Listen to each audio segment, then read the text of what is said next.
breaking news or whatever. They're on another one. Gang, gang. Gang, gang. Yeah. Gang, gang, emergency Zoom film at 11. Same 5 goons, same deranged obsession. This changes everything. Bro, it's page 47 of emotion they skin while half watching Yellowstone. Gang, gang. Squinting at 8 point, find like detectives. Zoom so far and the pixels are screaming for mercy. Look at this, timestamp 20, 22, my God. But they're yelling it like they just cracked Watergate. High five.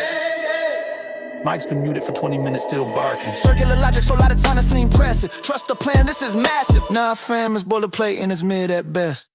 Gang, gang. Self-appointed outrage, swap patting each other like they personally ended corruption. Gang. Dropping bombshell tea that's been sitting in pizza since breakfast. Gang, gang. Moral high ground, speed run, they'll flip the script the second it's convenient. Gang. Same PowerPoint presentation, new day, same brain dead narration.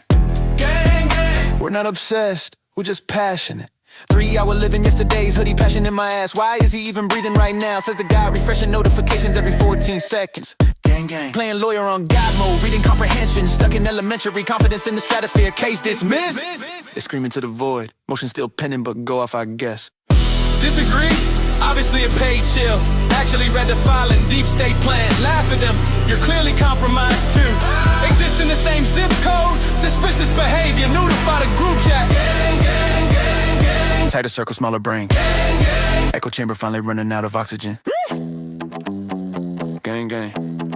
Yeah. Gang, gang, acting the actual judge like it's group chat. Replay all meltdowns, labeled just asking questions. Got warned by the core once, that was a suggestion. Still get it the same screen like it's strictly trash talk. Gang, gang, we're above all this drama. While screenshotting, they on meltdown for content. Preaching peace and love while actively baiting bears. And fake shock when the bear finally bites back. How could this happen? Gang, gang. Synchronized tantrum hours. 5 tabs open, all the same screenshot. Different zoom levels, gang, gang. Premature victory lap over legal language, still can't pause. Gang, gang. Standing 10 toes on business until tomorrow's violence and I'm scrambling again. Gang, gang. Hype the claim to the moon, then ghost the chat when it ages like milk. Gang, gang.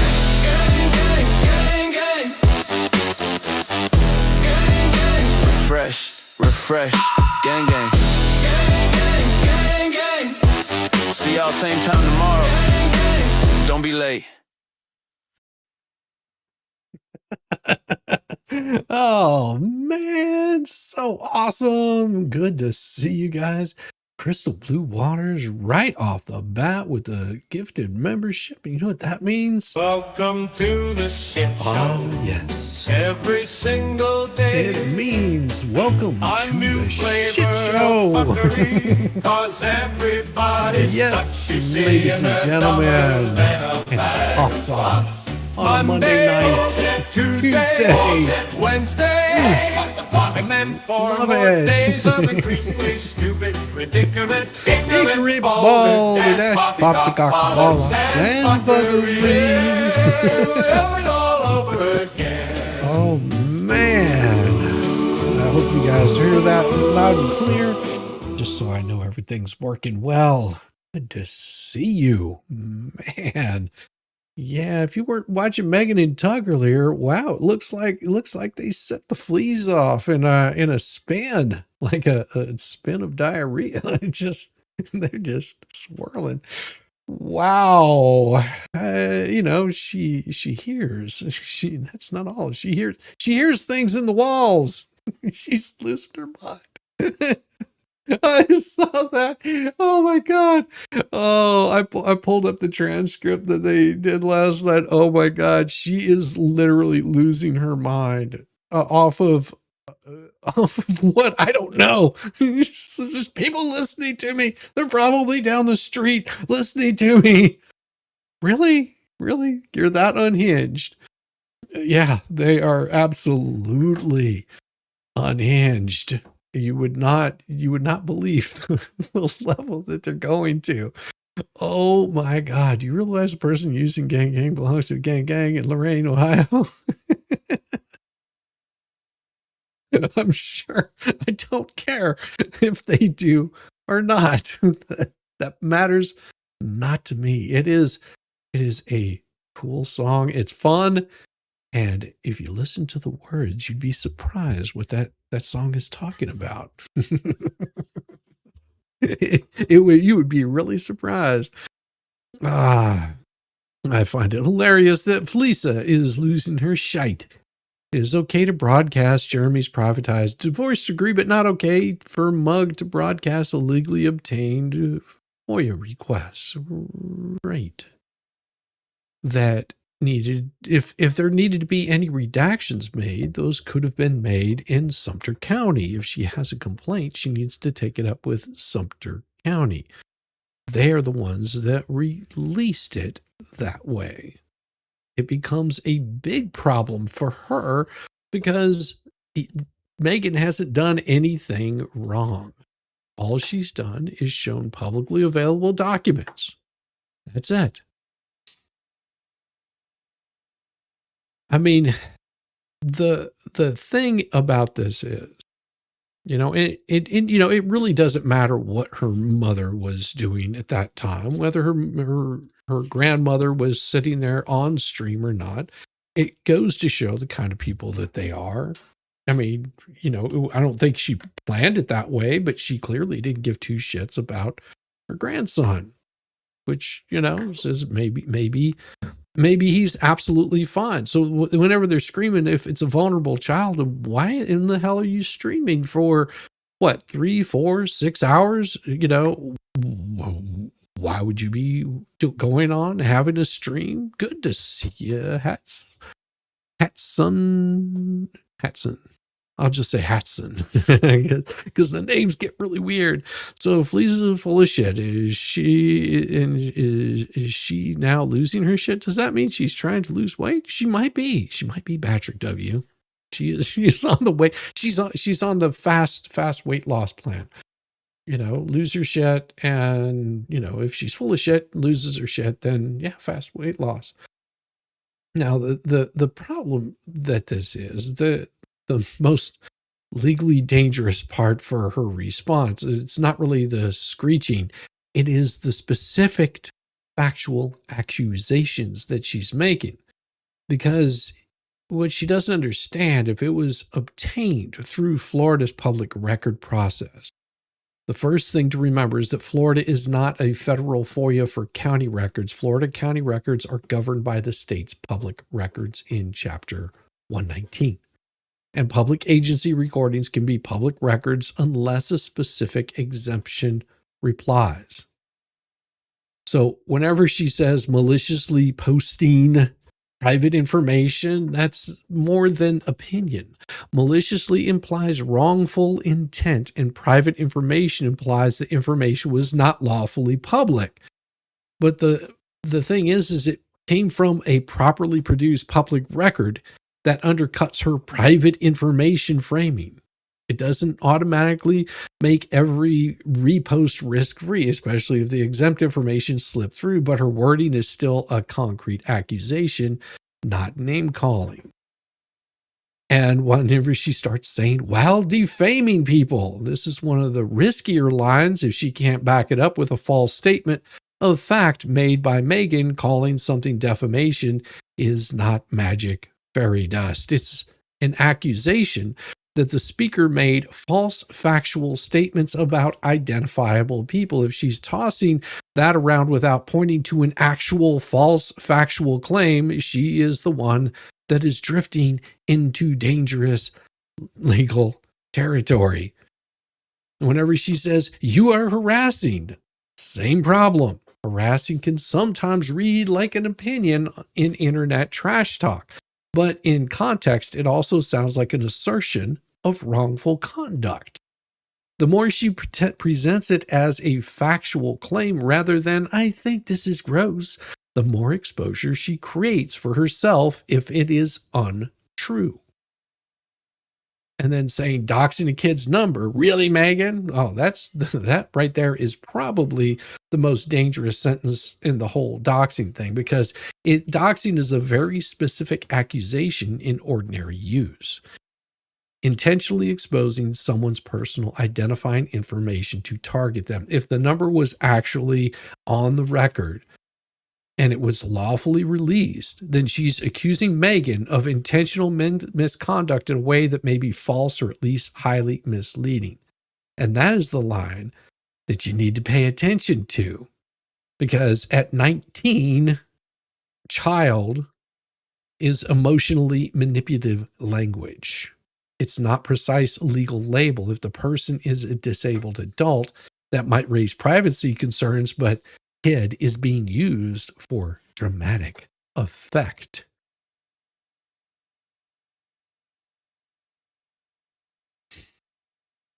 Fool.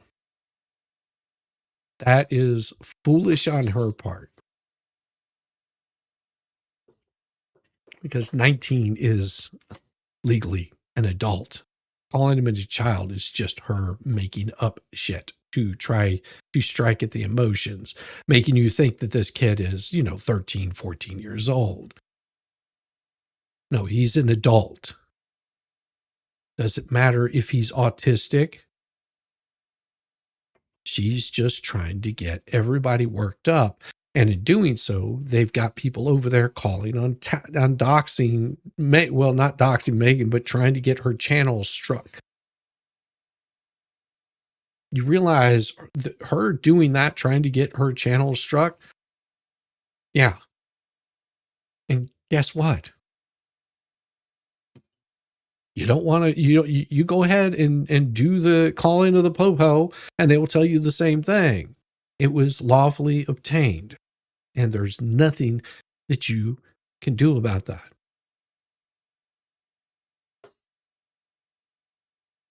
Go for it. You find out, you'll find out really quick what happens, what the cops tell you. They'll probably tell you, yeah, there's nothing you can do about that.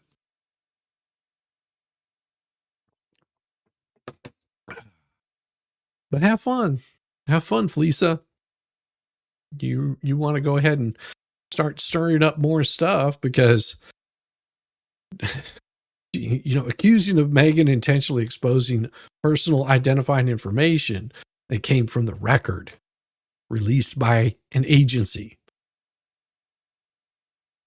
So are you going to blame Sumter County for it? You might want to talk to them because they are the ones that released it as it was. She has a guilty conscience making her crazy. Yeah, that might be it. I don't know. I mean, I saw the one with what's his face, stupid Dave. Yeah, all of his emotional baggage. Oh God. Oh my. Jeremy's doing this to harass us. No. Listen very closely to what Jeremy has said multiple times. That he is going to use everything within the law to get you to stop behaving this way. Because you've been getting away with this shit for so damn long. Think about this. You've got stupid Dave that has been doing this crap for quite some time. There's a reason why his channel won't grow. And that has to do with the people that he burns and trash talks and has harassed and said shit about, talked shit about, tried to bring down, tried to take down, going after them. And then using an emotional shield of saying, well, I'm slightly, vulnerable and I have depression and it doesn't matter. If you're that disturbed, then you need to choose a different line of work or do a different platform and stay away from this kind of crap. Because hold on just a second. I got a dog that is telling me he wants the other one kicked out. Hold on a second.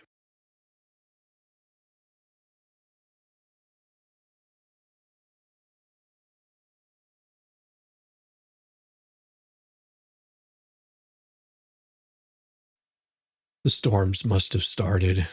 Yeah, we got thunderstorms, so they're all freaking out. My dogs are losing their mind. Crazy, crazy, crazy. Yeah, I just looked up and I've got 2 dogs gnawing at me. Come here, buddy. Come here. All right. Oh, you. It's okay, buddy. It's okay. Yeah, I know the storms are making you mad. It's all right, buddy. It's okay. Say hello to everybody. Yeah, I know. Poor storms. I know. He just can't handle the storms. He really does not like storms whatsoever. What? What, you got something to say? Yeah, those are some ears, aren't they? Yeah, he's a poor little guy. He can't, I know it's storming. I know it's storming. It's okay. Yeah, he's going to be like this until the storms stop or until he claws my head off. One of the two, right? Right, buddy? Right? Yeah. Oh boy, yeah. He goes crazy with storms too. Yeah, he just likes to stress out and there's nothing I can do to calm him down. He'll just trample me and claw at me and gnaw at me until I pay attention to him. What? No, you cannot get on the desk. Easy little dog. You okay? I know. He's telling me I just want to be held really close and really tight because I need to be protected. Yeah, see the yawning. He does that whenever he feels the ringing in his ears. Yeah, he can hear a fly pee from like a mile away. It's pretty bad. Maybe turn a fan on for him. No, that won't work. No. Yeah, exactly. That's all he's saying is just hold me. Just hold me. That's it. Yeah, he knows he's adorable. He can get away with this kind of crap also because only because he weighs, like 20 pounds. So he can get away with it. All right. Go lay down. Go lay down. Go on. Yeah, what they want is to, it won't matter. He'll still do it. I've seen him like crawl up underneath the bed and like go to sleep there because he just Thundershirt doesn't do it. Give me just a second. I'm gonna play you guys a song, and that way I can put them where they need to be because they'll just sit here and gnaw at me all night long. So I'll play you the sheep song. How's that sound? Give me just a second. Find it. There we go. And we will go to the sheeple song. Or you know what? You know what would be better? I think Snowing in Florida would be better. I think that's what we should do. We should play Snowing in Florida. That's what we should be playing, you guys. And let me share. I'll just share the video with you. How's that? And I've been working on a new video for Venom. You're gonna like it. Whenever I get it completed, it's gonna be awesome. It really is gonna be awesome. It'll take me a little bit to get it completed, but once I have it done, I think you guys are gonna be pretty happy with it. So let's give you the Snowing in Florida song just for tonight, and then. Yeah, we'll be right back in just a second after this. And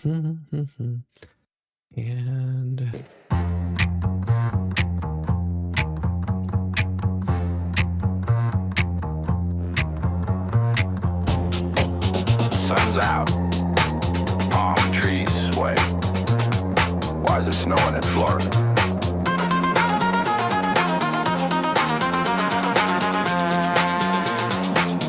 Check her pupils. Stream was rolling, mouth on autopilot. Confidence loud, but the brain went silent. Talking like nothing could ever go wrong. Then the shit got weird and the pause too long. Psycho blinking like Morse code. Thoughts doing donuts off road. Chat goes quiet, she starts to sweat. That's why she feel that internet. Finger hovering over end. Can't rewind shit you already said. Heart racing like a fled. It's snowing in Florida, must be cold. Whole damn stream got the dough. Whole damn stream got the leader gonna soul. But she kept the clip, she should've hold. 43 seconds, solid gold. I was erased like they never existed, but that one moment, it resisted. Worst damn take of the whole damn night. Framed it, saved it, hit upload, right? Sunshine straight, but she seeing flakes. Talking in circles, tripping on takes. Deletes the past like it's gonna heal, but panic always leaks the real. You can scrub the drive, you can curse the cloud, but you left the part where you said it out loud. Nice work, crowd. It's snowing in Florida, hit delete. Kept the proof and killed the beat. Erase the context, not the receipt. 43 seconds, sweep the street. It's out of context. It was a joke. It's edited. Yeah, by you.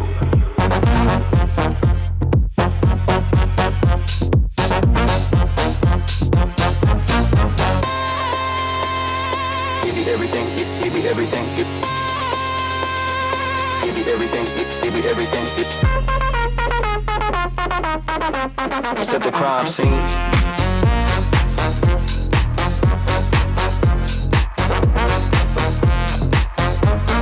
Now comes the spin, watch it unfold. Same old script, getting real old. Blame the weather, blame the stress, blame the chat for your mess. But you can't blame pause, you can't blame fear. You can't blame why that clip's still here. You chose to keep, you chose to cut. Accidental honesty, oops, whoops nuts. It's snowing in Florida, melting fast. Try to outrun your digital past. Burn the house, but the door was glass. 43 seconds gonna last. Spin, lagging. Spin, dragging. Give me everything, give me everything. Give me everything, give me everything.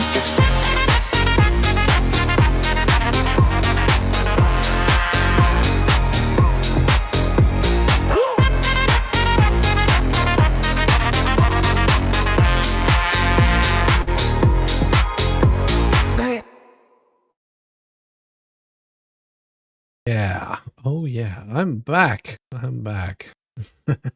I'm back. Most definitely. Oh, geez, Louise. Jeez, Louise.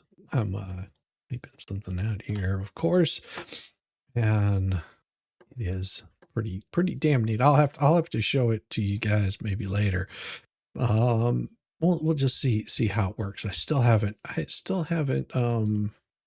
fixed what I needed to in it, but it looks better than it did. So I'll have to show you. Just a flower essence bought at Pret Store truly works, as do Thunder Vest. We've done a Thunder Vest on it. We've tried calming stuff. He still freaks out. And he's just nothing you can do about it. He'll stand on your chest, and it doesn't matter what you do. There are about 25 of you so that have not hit that thumbs up, please do so. Yes. And also Super Tips is on. You can find the link up there in the top of the chat, right up in there. At the very top, it says there's Super Tips right there, which means that more goes to the creator and less to the YouTubes. But we also do accept YouTube super tips and super chats and all that kind of stuff. If you feel like it, just want to support, we're always appreciative of it over here. Willis, good. Oh, brother, so good to see you, man. I will tell you, the race day looked great. I enjoyed that video. I've watched it like 5 or 6 times, just watching the guys doing the jumps. The kids, that they look like they were having a blast, and thank you for sharing that with the rest of the world. If you haven't seen it, go check that out. It would have been Sunday's stream, and it was absolutely wonderful. They look like they were having so much fun, and makes my little heart stop, because I know that I would probably break something at my age. So good to see you, Travis. Good to see you, brother. But yeah, so they're going to be popping off at Megan and Tug. I'm sure they'll be just like, oh my God, they're doxing. They're going to start yelling and screaming, at the microphone, because, well, they can't yell and scream at the camera because, well, the camera done ran away along with the cricket. Cricket said, I am the hell out of here. Oh my gosh, it is so insane. Do you happen to know who would be a pro bono letter demand? They provide that. I don't know how to force them to give that to you without you paying for a lawyer. Do you happen to know when you do a pro bono letter demand they provide that? I don't know anything about that. Stars Z has been here for 23 months with membership, storms and puppers. Not a good mix. Yeah. I mean, and if I don't think it'll knock out my internet, I'm probably getting the storms that Tug had the other night. So I don't think I'll lose power, but if for some reason I do, I have backup internet that should kick in almost immediately, so it won't kick me off stream. Hopefully, that's the plan. We'll see what happens soon. Soon. Very cool. Very cool. Dang, got to get used to the new time for you, Shissy. Well, the 10 o'clock? I'm pretty sure it's 10 o'clock. I mean, you know, oh, that's right. You might be in a spot where we have different time zones. But let's get, you know, and we can talk about the Lisa spin out here after a while. It's their own damn fault. I mean, here's the thing. If they were so concerned with it, they didn't have to call the popo. They could have gone out and looked for him. But it appears that they weren't too concerned about it. Unlike Mom, which was concerned because she was afraid that, you know, child was going to end up, you know, in a body bag. That's enough to put panic in. I mean, I would feel the same way if just one of my pups left. And they didn't seem too concerned about it at all. They just went on with their streams. So, you know, they were that concerned. They could have done better. Paracharacter with lovey-dovey eyes, blowing red hearts in the air. Aw, thank you. Thank you very much. I love that. Thank you very, very much. Oh, man. Can't keep everyone straight anymore. I hope not. Great songs. Well, thank you, Dose Reality. I appreciate it. I've got plenty more. I mean, you can go to my channel, pull up all of the videos and everything. Yeah, very true. Very true. It is so crazy. You can't go on driving around looking when you're loaded. Well, I'm not assuming that they're loaded or have done anything untoward. They did not seem concerned about it. If they're not concerned about it, and then the police get called and the police are on a search for, you know, this 19-year-old that's out wandering around, you know, the mom seemed to be the only one that was concerned with it. Where grandma said, nah, I don't care. Just let him go. Maybe he'll walk back to Georgia for all I care. She didn't seem to care, but all of a sudden they care that there's that someone FOIA requested it, and turns out that there's video on it. Thank you very much, Stacy 44, for becoming a member. You are always welcome here. Appreciate you very much. And hello, Jeff Lincoln. Good to see you. Welcome, welcome, welcome. This is going to be a crazy one. Now, if you haven't, I think everybody's probably seen, you know, last night I was with Mr. Coop. We had an absolute blast. And after we ended the stream, we talked about 3D printers and woodworking and stuff. That's so bad. I was like, man, I really got to go to sleep. And you know, but yeah, we talked for, I don't know, probably about an hour or so after the stream, just about how to, you know, set up 3D printer, get it, you know, all that kind of stuff. And I recommended that he go talk to Captain Kern, because Captain Kern is really good at the 3D printers. He works on them and all that kind of stuff. So he might be able to help him out in anything that he has. Love the jazzy ones, Christmas and chicken skins and cigarettes. Yeah, those are fun ones. Welcome to the Nut House, Stacy. Most definitely. Yeah. Well, we'll see how all this works out. You know, I would suggest that the flea just cooler jets and you know, not be worried about what Megan does. It seems that they're so worried about what Megan does, and they seem to be missing what they're doing. Oh, but anyhow, but yeah, I was with Mr. Coop last night. We had a good time. I managed to get through tugs and part of the one last night. Make you laugh. Got a stress headache. Ooh, twaddle bomb. We will make you laugh as much as we humanly can, which may not be a whole lot, but we're going to give it a try. All right, here we go. Let's bring this bad boy up. Looks like somebody did something. Oh, okay. That was something else. Something else. Never mind. All this drama is insane. Owner lack brother will become felons.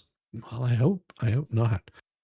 Yeah, Captain Kerner's building different things. He's very knowledgeable. Yeah, he is. I like the guy.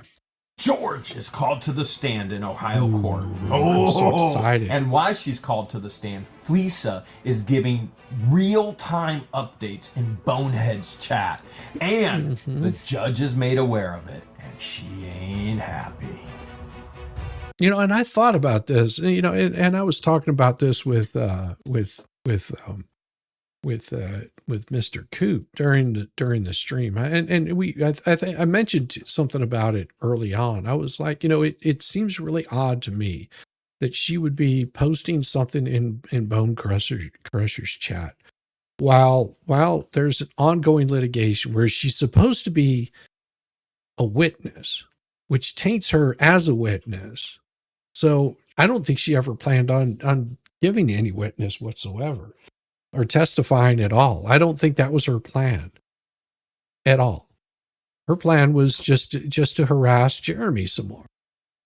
You know, and if she thought that she could get him all worked up, you know, and stressed out, that's what they're wanting to do. They want to stress Jeremy out and get him just like all concerned. And he's just going through the steps of getting this crap done. It's just like, hey, you know, I've got to be here for this, and I'm gonna, you know, get up there and tell the truth and nothing but the truth.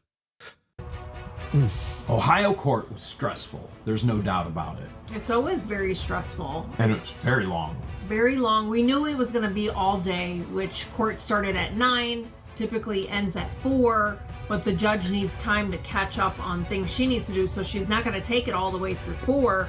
Could be valid. There was a brief lunch. It wasn't even a half hour. It was like 20 minutes. So after Shara was called as a witness in Ohio court, and then I was called as a witness in Ohio court, and both were cross-examined, we do take a lunch. Now, keep in mind, Lynette has been reprimanded multiple times already by the judge. Yeah. We take a 25-minute lunch, and I finally look at my phone, and I'm getting all kinds of messages, literally all kinds of messages, that Fleesa is giving real-time updates of what's happening in court in Bonehead's chat while he's live. Mm-hmm. So the very first thing I do is I give it to Eli and I go, look, this is what's happening right now. Like, my phone is blowing up. Even Randy is messaging us going, this is happening right now. Mm-hmm. And Eli goes, we're going to deal with this. After lunch, we're going to deal with this. So So we have all the screenshots. Now Fleesa is giving real-time live chat updates of what was happening in court, and then she was deleting it after she found out everybody was taking screenshots, and it's all in the hands of the Ohio court. Yes. And the judge has very clearly stated that there will be charges coming for the individual that's involved in this. So, well, and that, which is interesting, because the only individual that could be involved in this would be Lynette's attorney, which, you know, it's a possibility he was giving live updates, which would cause a big problem for him. So he wouldn't agree that it was him. Could have been Lynette. She was the only other one there, because Jeremy and George wouldn't have been giving her updates. Bubbles wasn't there for most of it because he was put in the back room as a witness. The sheriffs, maybe, but they were on a different spot whenever they were giving their testimony, so they wouldn't have had access to all of it. So that only leaves a couple of people. And I see you there in the back room. Just a second. Let me bring you up, and I want to resize you. You don't have an icon, but it's okay. I'm fixing it. I know. I got you. I'm going to frame you. Nope, I'm not framing you. I'm shaping you out here. There we go. Now I can just slide you right in there. There you are, Venom. Hello. So you saw the fleas were losing their. Save for me. Did you see the fleas are losing their mind? Yep. They're going to need something to calm their nerves. Well, you know, I got a comfort puppy. So I have a puppy. I have a couple squishmallows. You know, I don't have any of those little blue tablets Lynette used, but maybe she could lend them some. Oh yeah. Oh man. These guys, this one in particular, he's freaking out. He's just because we got some thunderstorms. He'll be like Aw. he'll be, and he'll just keep on trying to climb higher and higher, which I don't understand. If he's stressed out, you would think he would get lower and lower. No, he wants to be up in my grill. Yeah, that's how my dog is. Like, has to be right there. Yep. Yeah. Not a lap dog, a shoulder dog. Oh yeah. He's just like, I'm here. Pay attention to me. Notice me. Yeah, he's been noticed. You were watching Mr. Willis when we were commenting in chat. There were, people were commenting in chat. They were doing it, asking him to message and let what the hell's know. Yeah, I mean that's a big possibility. What? No intro? I don't have the intro loaded up. No, here. we don't need the intro. We're I'm already working using on a videos. new one. I am working on a new intro for the video, and it looks pretty amazing. I don't know if I can't wait till it's done.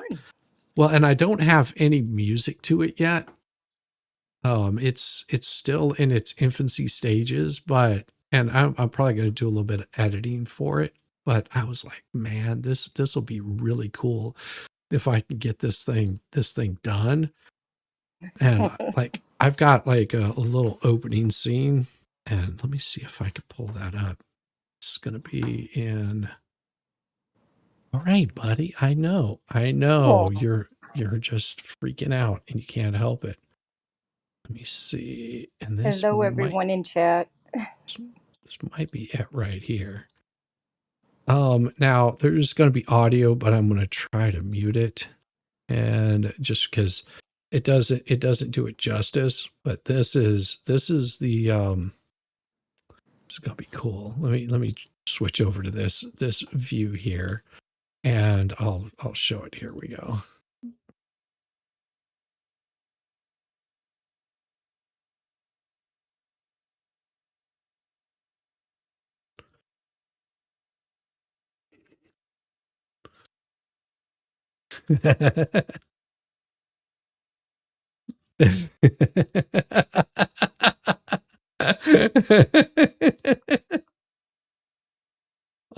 And so there's more to it than this, but that was where I ended it. So that's what I've been working on, Yeah. I thought it was gonna turn out pretty good. So I'm still is looking really good. Yeah, I'm gonna add some of the old stuff to it that'll sort of tie it all in together, and edit out the babe in the blue pants that I pointed out to you. oh yeah. Oh, you wouldn't, that was like the 20th rendering of that. The first one I did turned out with a lot of nips. Let's put it that way. Oh, like I was like, is that a dude? And then I zoomed in on it. I was like, oh no. Nope. She is just dancing away, which is fine by me. But you never know if a kid sees it. They might zoom in and see some cartoon and AI nips that aren't there. Well, yeah. This particular one is it's very That's okay. It's adult video. Well, I still want to make sure it's YouTube friendly. Definitely got to make sure it's YouTube friendly. But yeah, that's and once I get that completed, it'll be good. I'm pretty proud of it. So I may still have to do a little more editing with it. So, but I know how to get it what I needed to do. John Good, the voters in New York City made that decision in the future. Common sense needs to come back to the masses. Yes, it does. All right, let's get back to this. And you've seen this already, haven't you? Part 2. Oh, did I lose you? I might have lost you for a second. Am I here? Yeah, you're here. Okay. But yeah, so you've seen this one, right? This is the second video. Part of it, yeah. I didn't see the whole thing. Oh, it's good. It's good. We get back into the courtroom. Yeah, we get after back. lunch. Yes, after lunch, and it was at 1:15 p.m. And I'm waiting in the lobby, waiting to be called as a witness. And so I'm probably waiting for about 10 minutes, no more than 15 minutes. And then the reason why you're waiting is because Eli is handling this all with the judge, and the judge says, I'm going to restate that there will be charges to everybody on Zoom that's participating in any way. She restates it. Now, we have all the proof, and the judge has it now too, what Fleesa was doing in Bonehead's chat. And the judge restates it to everybody. She's stating it to Lynette and Cook, right? So really, she has to say it to everybody, but it's Crook and Lynette that it really applies to. And I do recall her mentioning that as I'm at the witness stand, where she has to remind anyone caught doing this will be held accountable. She may have not used those exact words, but she got her point across. She said there'd be charges. Yes. They will be held in contempt of court, and there will be charges coming. So I do remember getting on the stand, and it was cold in the courtroom, and I kept my coat on. I even asked the judge, is it okay? You mentioned that I don't have a thyroid, and is it okay for me to keep my jacket on? And I said, yes, is it okay if I keep my jacket on? And she's like, yeah, unfortunately, we can't control the You get to feeling better, Missy Nelster. And so Attorney Eli starts direct examining me, asking me questions. I don't remember every single question. I was on the stand, but basically just explaining the video footage that I took of Lynette pulling out of her property, intentionally rolling the window down, communicating with me, saying so afraid, and then driving off. That right there, that is a clear violation of the protective order. Yes, it is. I even remember when they aired that video and talked about it. Yeah, because that right there is what she is not supposed to be doing. You know, and people tend to forget the protective order is for George. The protective order is for Jeremy. It is not just for Jeremy. Exactly. And for some reason, they seem to think that they are obligated to observe a protection order that they keep calling fake. You know, it's fake, but at the same time, they keep saying that they need to observe the protection order. Who has one? They don't. No, they've had a temporary protection order in Florida for a short period of time until they dropped the case. And once they dropped the case, that protective order went away immediately. Yep. It is their own damn fault. If they could have pursued that protective order, they probably would have not gotten it, but they could have pursued it. Yep. And I think Silverman was probably on the right track. He probably seen that there was no evidence, they had no case, and did the right thing that a lawyer would do when there's nothing to present. Well, and you know, this is the crazy part about it is they instead of getting a protective order, they decided that they were going to create this narrative that Jeremy uses his protection order as fodder for YouTube content. That has been their narrative from the earliest days. Well, he uses that to attack these people. No, if he was using it to attack these people, the judge would have immediately thrown that protective order out. There was proof of John Crook throwing a whipping a pistol out on Jeremy. There is proof of him verbally the shit that he was saying to him verbally, starting crap. There is proof of their behavior every step along the way. There's been proof of it, and that really has to drive them up the wall, because normally they would be able to get away with this kind of shit, because normally people just don't record everything about their life. No, and after what they've done to him, he had to. Like, there's no way to get around it. Mm-mm. Because the minute that camera's off, they will go on the attack.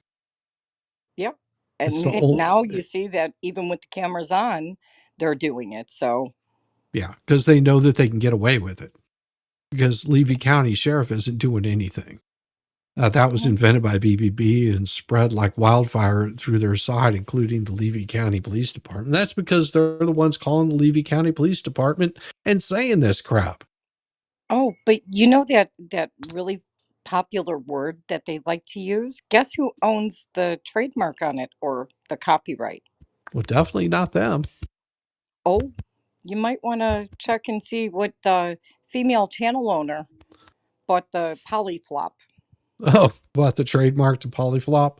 Exactly. It was all tied in with the Oh, polyflop and the it's contrived, it's fodder. oh, so they basically create a word out of thin air, thinking that it's something, and then try to use it. Yeah, try to make money That's off of it. Isn't that amazing? yeah. Why wouldn't you make money off of your out of harassing Jeremy? I mean, Right? it But they're not is doing anything to harass anybody. They're not doing anything for profit, remember?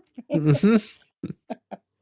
Yeah, they are the absolute worst at their behavior is some of the worst I've seen. Yeah. Just like, and I mean, I've had a really crappy neighbor, but at least he knew when to stop misbehaving too.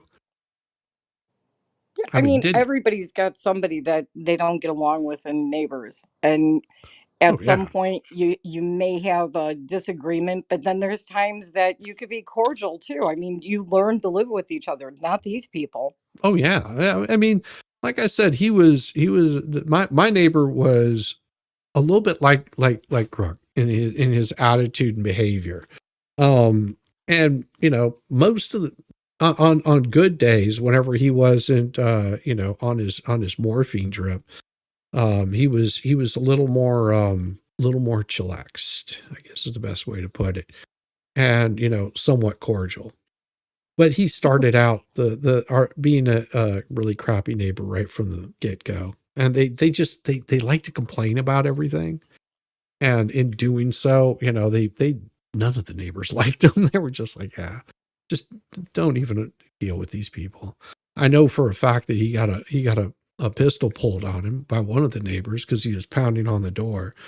And it woke him up, which was amazing because he had hearing aids, so he would take him out, and his dog Oh wow. was out in the backyard barking at a possum or something like that, and he came over pounding on his door and woke up his wife, and his wife came in there and woke him up and said someone's pounding on the door like they're trying to break in, and he got met with a 45 to the face. Oh, Yeah. there's a lot of people that don't open the door, they just fire. Oh no, that'll get you in trouble in the state of Georgia, firing through Yeah, your door like but there are those that. people that have done it. So I mean, Yeah. it can happen. And then, Sent by Megan and Todd. Welcome, welcome. you also have to take into consideration that when she followed him there and first moved there, she had other targets. She was targeting the former mayor and the town council, Oh yeah. Yeah. and then the Hudson sisters. So, I mean, like I said when I was on with you Saturday night, uh, Jeremy moves away, and for some reason, they stay on that half a acre. Who do you think is going to be next? Because there's Oh going to be yeah. a next. Oh yeah. Oh yeah. That's their behavior. Welcome. Was it Don Lemon? Mug Raid. Welcome, Mug Raid. Hi, Shizzy. Hey, Allie Riddell. Good to see you. Good to see you. Yes, very, very good, Mug Raid. We appreciate them so much. Yeah, and as I was telling everybody earlier, Fleas is who's Megan and Tug? Megan and Tug. Come on now, Megan and Tug are awesome. Yes, I they think are. they were over on Megan's tonight, and Megan was showing a video from a FOIA request, and it set the Fleas off. They're losing their mind. It's It's against the law to show a FOIA report, just like it's against the law to read a court document. no, it's anything that's FOIA'd is going to be edited as appropriate by whatever city, state, county. That's where it's going to be FOIA'd at. The Cricket and Police's garage is a built-in mic.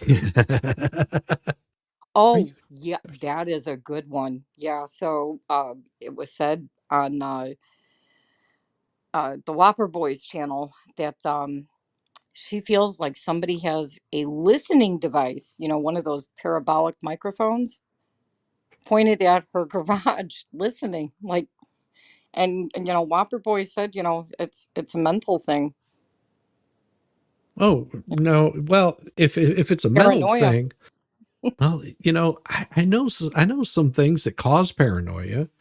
There's Yeah, certain chemicals that cause, heavy paranoia. Might want to lay off of the stuff. Just saying, yeah. just saying. Might want to lay off of it. Let me clear my throat. Give me to your bathroom. Stop it. You crazy little dog. He is just all up in me. Like you would crawl inside my skin if you could. You know this? You're as bad as Venom. She would do the same thing. Crawl up inside Yes, my I skin. would 100 times over. Only Sumter didn't. She thinks Jessica Kruger with the listening device. Just no. I think it's Clark Stark, isn't it? He's been busy.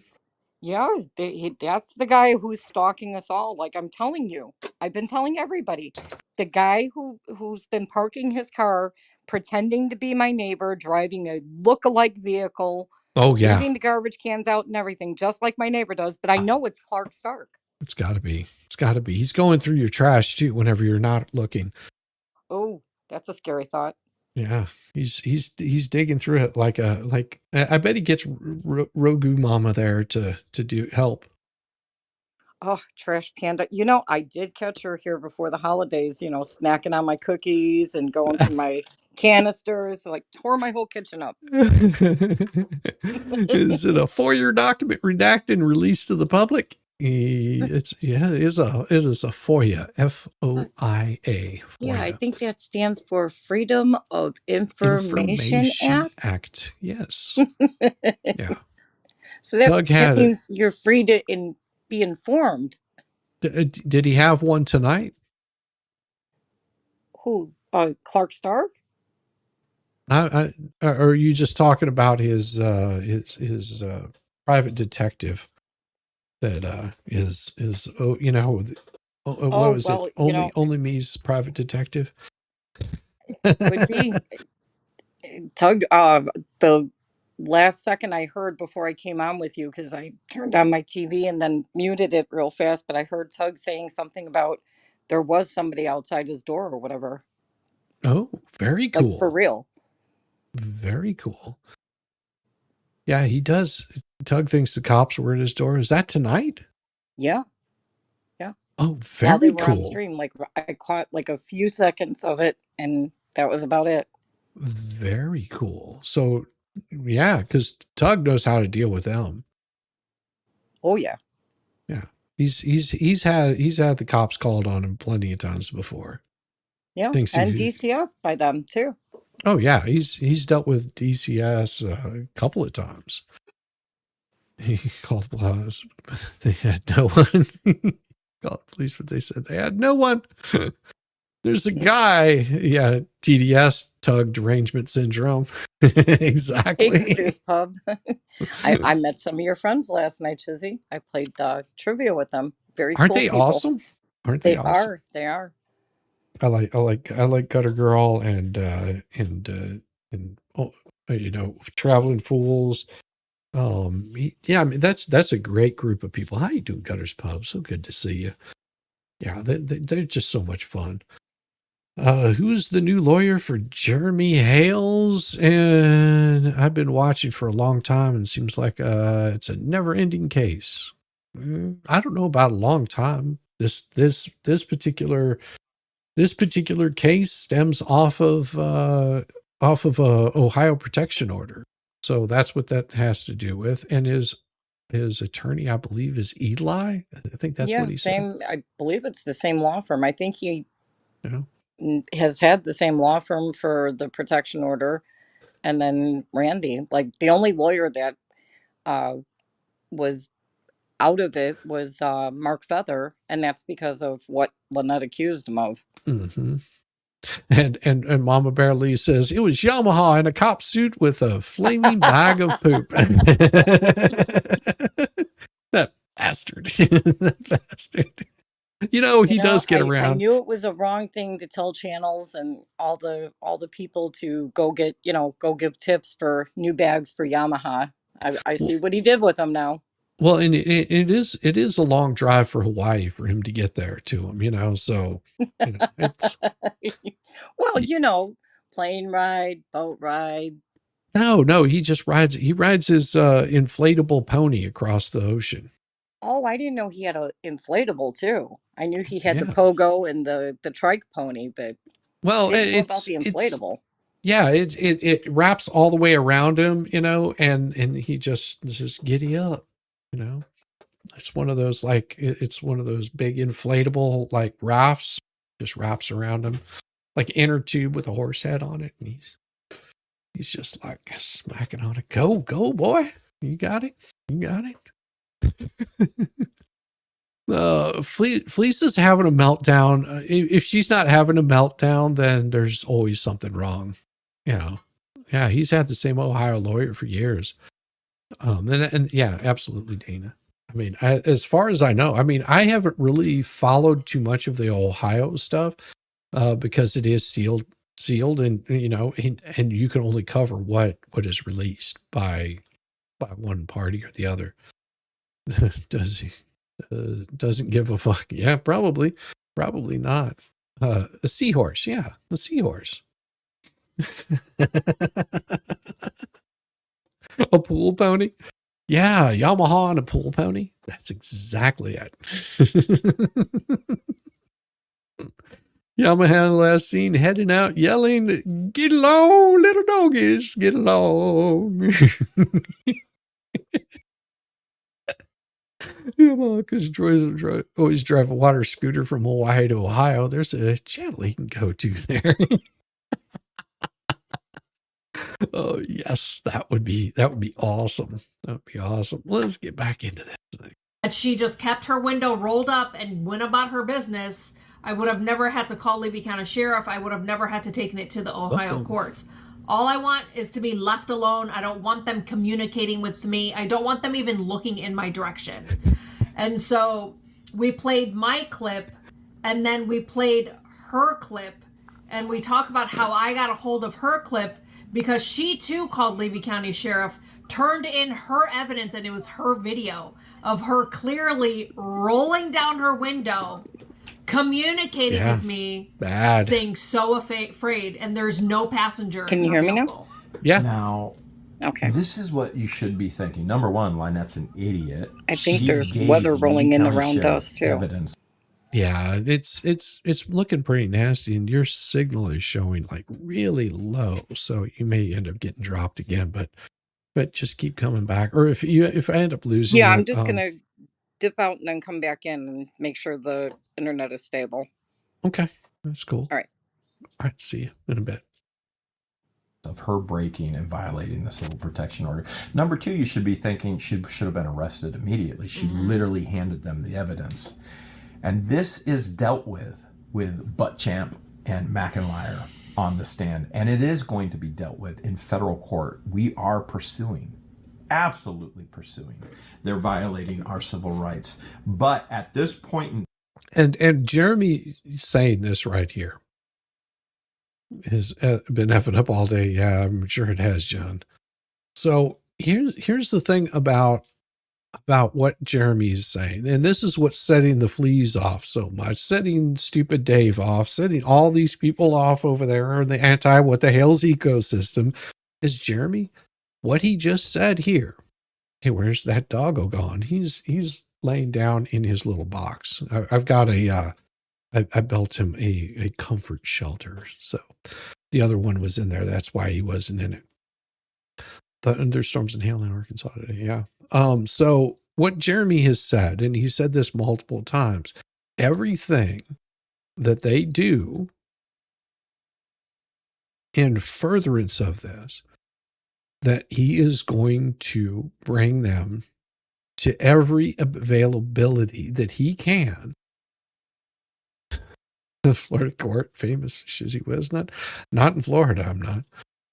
They are going to bring him, they're going to bring all of these people to accountability for their bad behavior.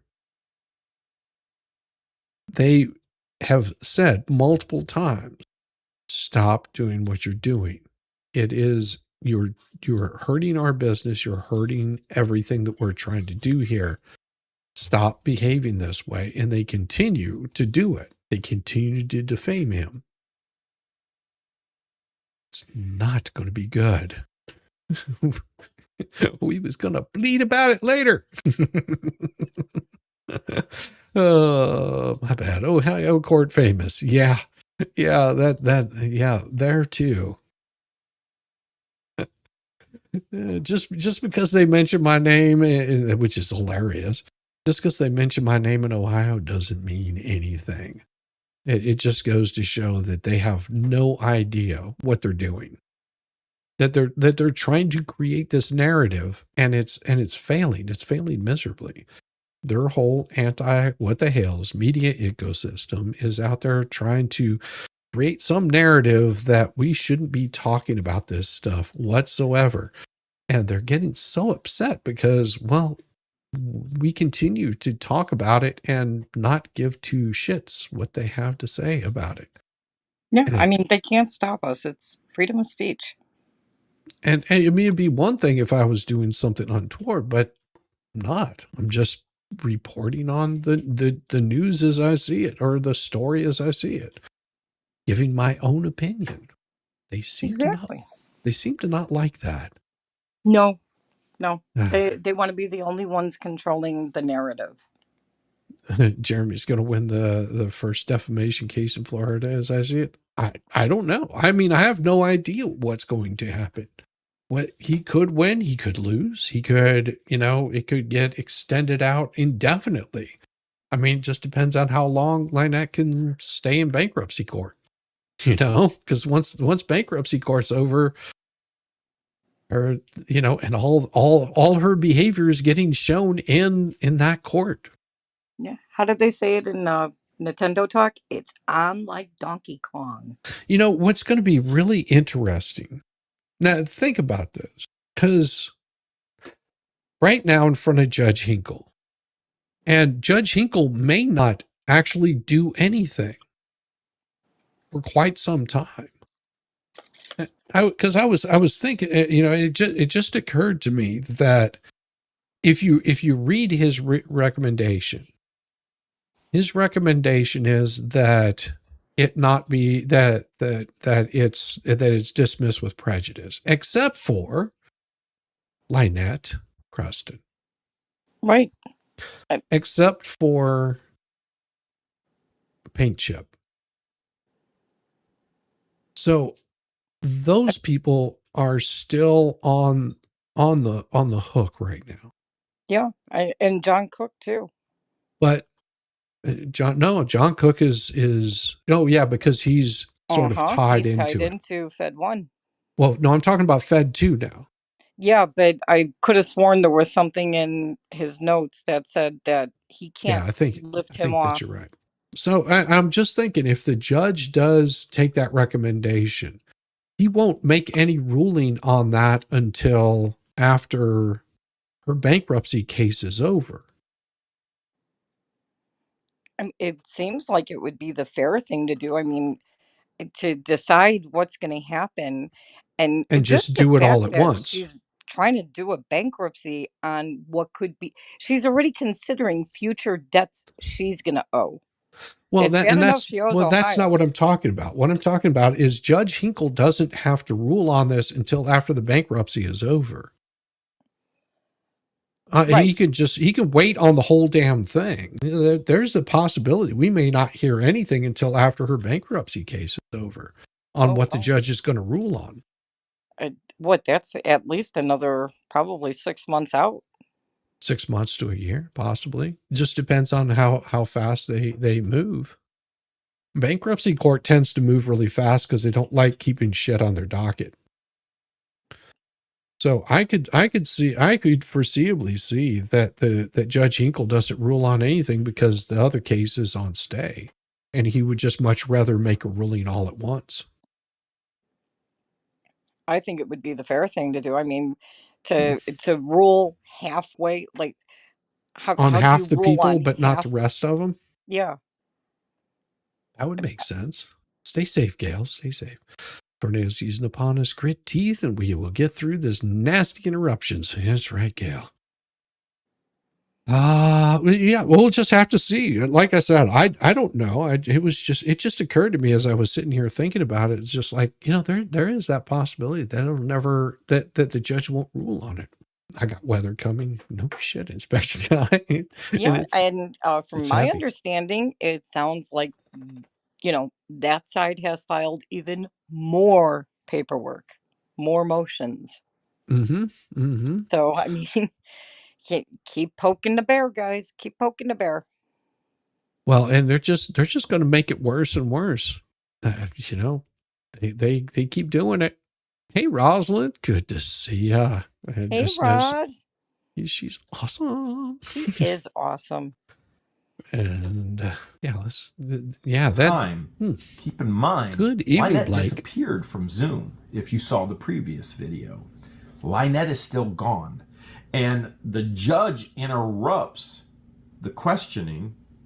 Says Miss Preston is not on Zoom. Ooh, not good. good. Then she says, "I've got two people in the back room," and then all of a sudden you hear screaming, "There! Now I'm here!" And it's Lynette. Oh, God. She just looks like a zombie. She is a hot mess. Zero etiquette. Something is wrong. Has any of that changed? I mean, we saw how she behaved in the case that she brought against Jeremy for deposition. Yeah, I mean, the deposition, I only wish this wasn't a civil protection order case so we could actually see the video. I could just imagine. And I have to say, I love how Jeremy just mimicked her face and her handling of the phone. Because that's probably exactly what she did. Oh, yeah. Yeah. I want to see the court recording where he plays his intro when he joins via Zoom. But do you know what she did in this court hearing too that I heard about? Oh. No, what was that? Well, it seems that she was taking her aspirin again. Oh, that's always a good idea. Yeah. Nodding off, I'm sure. Yeah, that's what I heard. I'm like, wonderful. I can't wait to get to that part of this to hear what exactly happened and if the judge seen it. Ugh. She popped that thing in her mouth, just crunch, crunch, crunch, crunch, crunch, and then just grabbed the straw and just. Oh, save the straw! Save the straw! Oh my God! Every time that she would get that drink, it was just like, oh my God! You just need a bigger straw, because I mean, you just clearly are. I mean, you are trying to inhale whatever the hell is at the bottom of that bucket of whatever. Yeah, forget the straw. Just pick up the cup and drink. Yeah. Something is seriously wrong with that woman and that poor child. I just feel so sorry for that poor kid because she is just not mentally fit and never was. You ever meet somebody and just red flags just keep flying because something is off about that person? Mm-hmm. Well, that's Lynette. Oh, I thought she was talking about you, Venom. Well, hey, we don't announce all my, mental mishaps, okay? I call it chaos, brain interruptions. Yeah. Yes. Yeah. Remember, 100%. I lead you to the mountain and I push. Exactly. Exactly. Oh. So there's a pause then, And this, once Lynette is back on, the judge states there will be no recording, no broadcasting of any information, and any party will be found guilty. She already has the information. We gave it to her right before we started on the record again. And then we got more and gave it to her afterwards. Fleesa on Bonehead. Now they can both be held liable and criminal charges can come. And where's it coming from? I'm not broadcasting. She's not broadcasting. Eli's not broadcasting. Justin's not broadcasting. The judge isn't broadcasting. The court reporter isn't broadcasting. It's Crook and Lynette. Yeah. They're feeding the information. Is it from another device? Well, and if I had to make a guess, Lisa, I think, gave it away of who she was getting the information from. Yeah, she said she had insider information. She actually said a name at one point, and then it became just insider information after she said one name. Oh no, she came out and said John Cook. She goes, if I was talking to anybody, it would be John Cook. Oh, is that the And name you heard? that's exactly the name she said. If she was talking to anybody, it would be John Cook. And then she started shifting things all around. Yeah, because I Yeah. believe at one point she even tried to point the finger at the former lawyer, Oh no, known as Bubbles. no, because Bruce wouldn't have been in there during that period of time. There's nothing he would have seen because he was there as a witness. So they would have brought him up and then they would have put him in the back room. Right. As a It didn't make witness. sense at all. I think she was just pointing the finger at him when she first indicated him and then changed up her story. I think she was doing it to throw him under the bus, kind of like a payback. Oh, You yeah. went and ratted me out for banning you. So I'm Well, gonna pay you back by throwing you under my bus. yeah. They clearly don't like each other. Oh no. And I think Deuce was pretty pissed off whenever they started reading whatever document that Lisa was supposed to be filing, and she jacked it all up and responded improperly, and he was just like, they're laughing at us. That was, I think at that point in time, he realized that he brought the wrong PR team in. Yeah, well, I don't think any of them are operating with a full light bulb. Well, Bong could be a light bulb, I guess, if you wanted it to. For a I few need it. seconds while it's lit and you're inhaling for X amount of seconds. And yeah, I guess it could light up a little. Yeah, just ding. Although, wait, I Texting. take that back. There are some that have lights in them. Mm-hmm. Doesn't matter. It's illegal. And now Crook and Lynette will be held liable. Yep. Fleesa will be held liable. And Maybe. Bonehead will be held liable. Maybe. I can't wait. There's a possibility that they won't be held liable for any of that. Yeah. There's a big possibility they won't be held liable for any of that. I don't know. I mean, we'll see. I'm going to hand it over to you. Yep. So we go over that video evidence, and Deuce is getting no beat you communication for means that. no communication.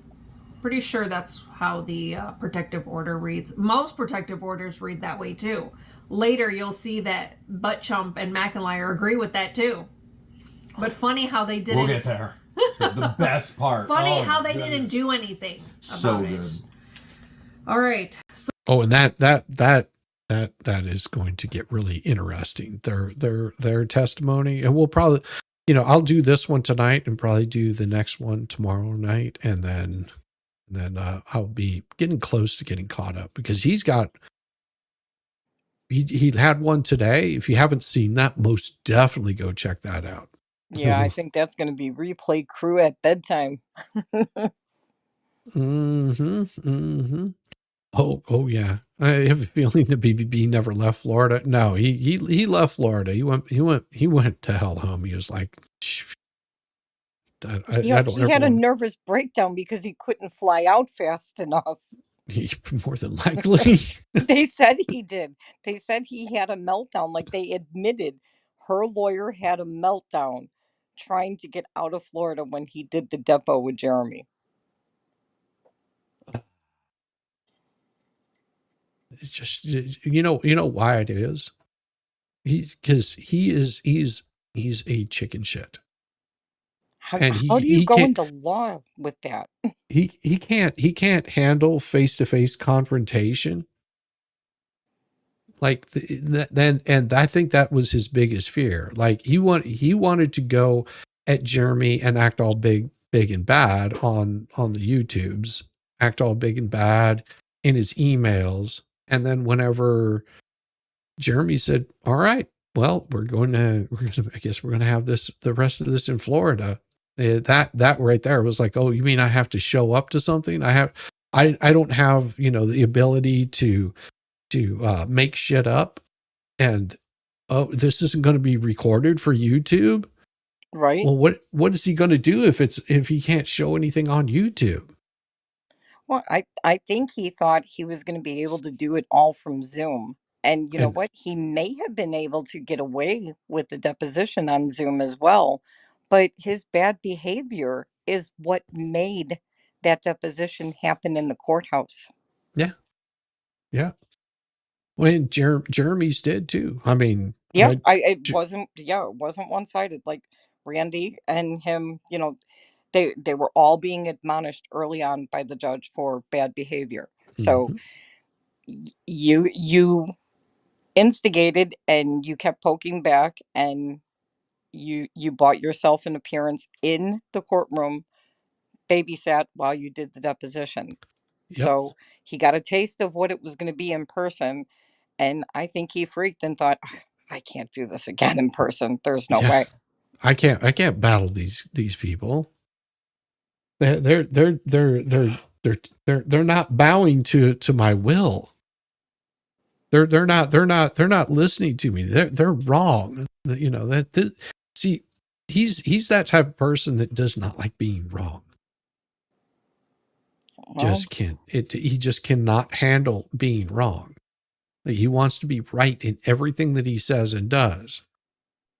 he wasn't even right in his emotions, from my understanding early on. Like I said, I'm not a lawyer, so I don't understand the paperwork half the time. But if a But judge is denying it, yeah. yeah, Then, telling I you to think, rewrite it. well, and also seeing what I see with this judge now, I wouldn't be surprised if Deuce was emailing him ex parte. They said they all along they've all copped to emailing and sending links and contacting the courts. They think it's not ex parte, that they have a right to communicate with the courts. Well, 'cause in their mind, they're like, we need to show his behavior. Yeah. That's what the court system is for, not ex parte communication. If you want to show his behavior, accept service. Accept Exactly. service, show up to court, plead your case. Exactly. Show all your evidence. See how far it gets you. They knew that this is the thing. They knew they did not have a case. Yeah, they admitted they thought they were going to get him to settle early on, even before she found. Well, it's questionable because the messages and her messages and email and to Sarah, where she's talking about, she's going to sue him for $1 million and he'll settle out of court and she'll have it set and made and she can get rid of John. You know, that's when the extortion of, you pay me 65,000, I'll kick him off the land. Pay me. No, it don't work that way, Lynette. Yeah. Nope. You defamed him. And you notice they've never disagreed with that in court. They've never disagreed with the defamation. No, it's only recently that all of a sudden there's excuses and there's evidence, and it's like, where was it when it was asked to be presented early on in All this cases? evidence that they could have handed over for discovery, and they didn't. Well, Lisa said today in Whopper Boy's channel that she has all the evidence and she's going to walk into a courtroom. She doesn't have anything. But she said so, Shizzy. She said so. Yeah, she doesn't have anything. Because She's if got she all had those all this videos, evidence, the no, think videos about where this. she's controlling All the of, cameras. yeah, all of the evidence that she has. Why didn't she turn that over in Ohio? Oh, that's right. That's right. She was having communication with an attorney, and it's not privileged Yep. information that she was handing over. Bruce was having sending information over the attorney. That's not privileged information. It doesn't. These people think that, oh, that's privileged communication. I'm pretty sure last I checked, that's not privileged communication. I wouldn't think so. I mean, And I unless would, I have something signed from an attorney and I have proof that I have a attorney representing me, I'm not going to go say something that I'm not even sure is true or not. yeah, well, she's out there, and the funny part is I'm not in any of these court cases. Nope. Either am I. My name is not on any of these documents. They want to add me to this shit. And I'm like, why would you add this moron from Georgia? That's, that just gets on YouTube and talks about has an opinion. You realize how shitty that looks for you? Okay. Well, they just need to remember it's not a judge deciding it. He has asked for a jury trial. It's a judge deciding the weight of the motions, from my understanding, Mm-hmm. to get to the jury trial. So Yep. your court of opinion has been pretty well shown in just YouTube viewers that have watched this all play out between all the channels. So, Yeah. not good. So then we talk about how third-party contact with other YouTube channels that do it for views and content and money, like Two Fleas in a Pod. We've got Michael Volmit, and then you've got Paint Chips, and then you've got, we didn't mention Bonehead, but those were the top 3 that were mentioned. The best part, their lawyer Justin agrees that all of these individuals, it's on the record, he agrees that they're all doing it for monetary gain. Yes. He agrees. 100. He goes, I agree with you. It's on the record. I can't wait. Can't wait. He names every single one of them by their name, knows that they have social medias. He's fully aware of exactly what we're talking about and the different ways of third-party communication that was happening. And so we addressed how Fleesa is Lynette's PR voice, regardless whether they're talking or not. She made it aware publicly that she was her PR voice. Lynette. Well, and her reaching out and contacting this attorney and sending all this information shows that exact thing. She's working on her behalf, just like she admitted she calls DCF and speaks with them. Oh yeah. Yeah, she's the one that made a report on her whenever she got pissed off at her. Whenever they had their little spat, she called DCF on her. Yeah. She said she called. The chat was telling her, now you need to turn her in. You seen what the living conditions were. Like, all the admissions came out, even from the viewers. So what did the viewers see that we didn't see, that has been privated, or pictures, something? They seen something that they were telling her that they agreed 100%. There were even people saying, I'll say it now, Jeremy was absolutely right about everything he said about her. There, I said it.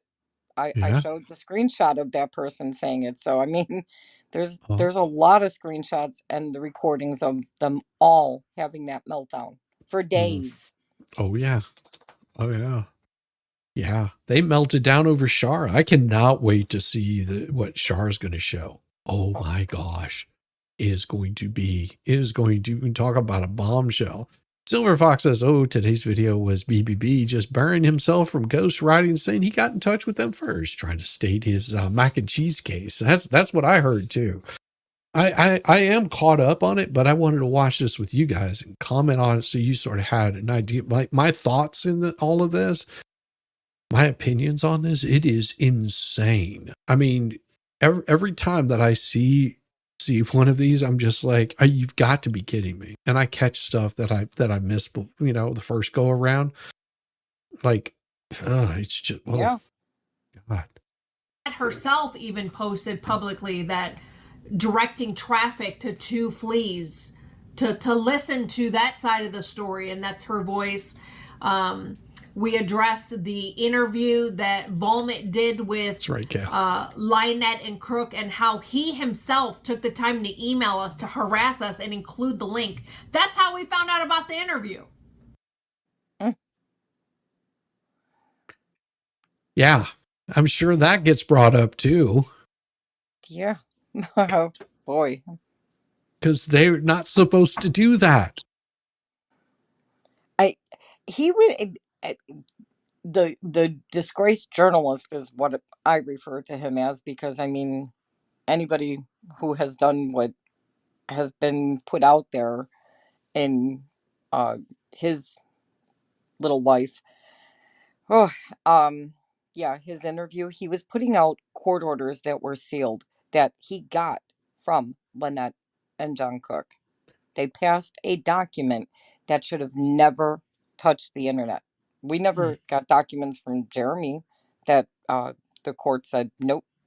But as soon as he got it, he published it online. Yep. On news, they said a 19-year-old passed from fentanyl and vape, not releasing where he bought it. Ooh, that's rough. That's rough. Sorry to hear that. Yep. That's always a bad thing. Yeah. Oof. If it wasn't for him emailing us, we wouldn't have known. And then we also... Yeah, if he wouldn't have sent that email to Jeremy, they never would have known. But that he announced it to them violated third-party communication. Yeah. Had he just done it, probably wouldn't have been a big deal. But nope. He was like, I'm gonna get on there, and then I've got to bring down Jeremy. That's what I'm getting paid to do. Bring down Jeremy. That's what I'm gonna do. Got to earn that 10 grand. That's right. We're gonna take him down. We're gonna destroy him.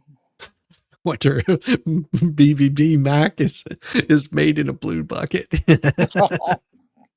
You know, all along from the get-go, he said he wanted his case out there. And what does he do? He goes into a court to testify, and he brings up the crap and cheese case. Mm-hmm. Mm-hmm. Not that bright. So addressed how the disbarred lawyer, who is a convicted felon, has made multiple threats towards Jeremy, mostly unaliving threats. Yep. Pause. Because at this point in time, the judge screams. Screams is the wrong word. The judge very sternly. Very stern. You know, like when you would come home and mom was kind of softer, dad would be stern, and dad would be like, you do it now, or... Very sternly, the judge says, stop moving your phone or I'm turning you off. To Lynette. Because she's... Listen, Lynette is as high as a kite. Yes. There is no doubt whatsoever. There's points where she's literally going. Yes. I watched her take her tall bottle of pills, and then she swallowed one on camera, and killing me, Mama Bear. How do you get 10K and the JJ Bean gets JJ Bean Turner gets 12K? Well, that's a month. No, big difference. Oh my God. Ugh. Later, you see her eyes like rolling, and she's either falling asleep or just high as a kite. I'm gonna go high as a kite. Yeah, why not? And then she tried to blame it on the child, and that her phone fell down, and that she was talking to the. She always blames the child. Yeah. Always blames the child. Sure does. And then, so then we talk about how Fleesa went live on her YouTube channel, drove past the old schoolhouse where we work seasonally all day long, looking for my vehicle, looking for me. What business? And that's not all that they've done. I mean, that's just one of the instances that, like, the behavior of those fuckers. Oh man. Yeah. It is absolutely insane. All of their behavior. Stalking without stalking. We're not stalking. Why would you even go there? Why would you? Why? Did you hear her latest excuse for the schoolyard drive-by? She didn't get to see much. Tori seen more than she did.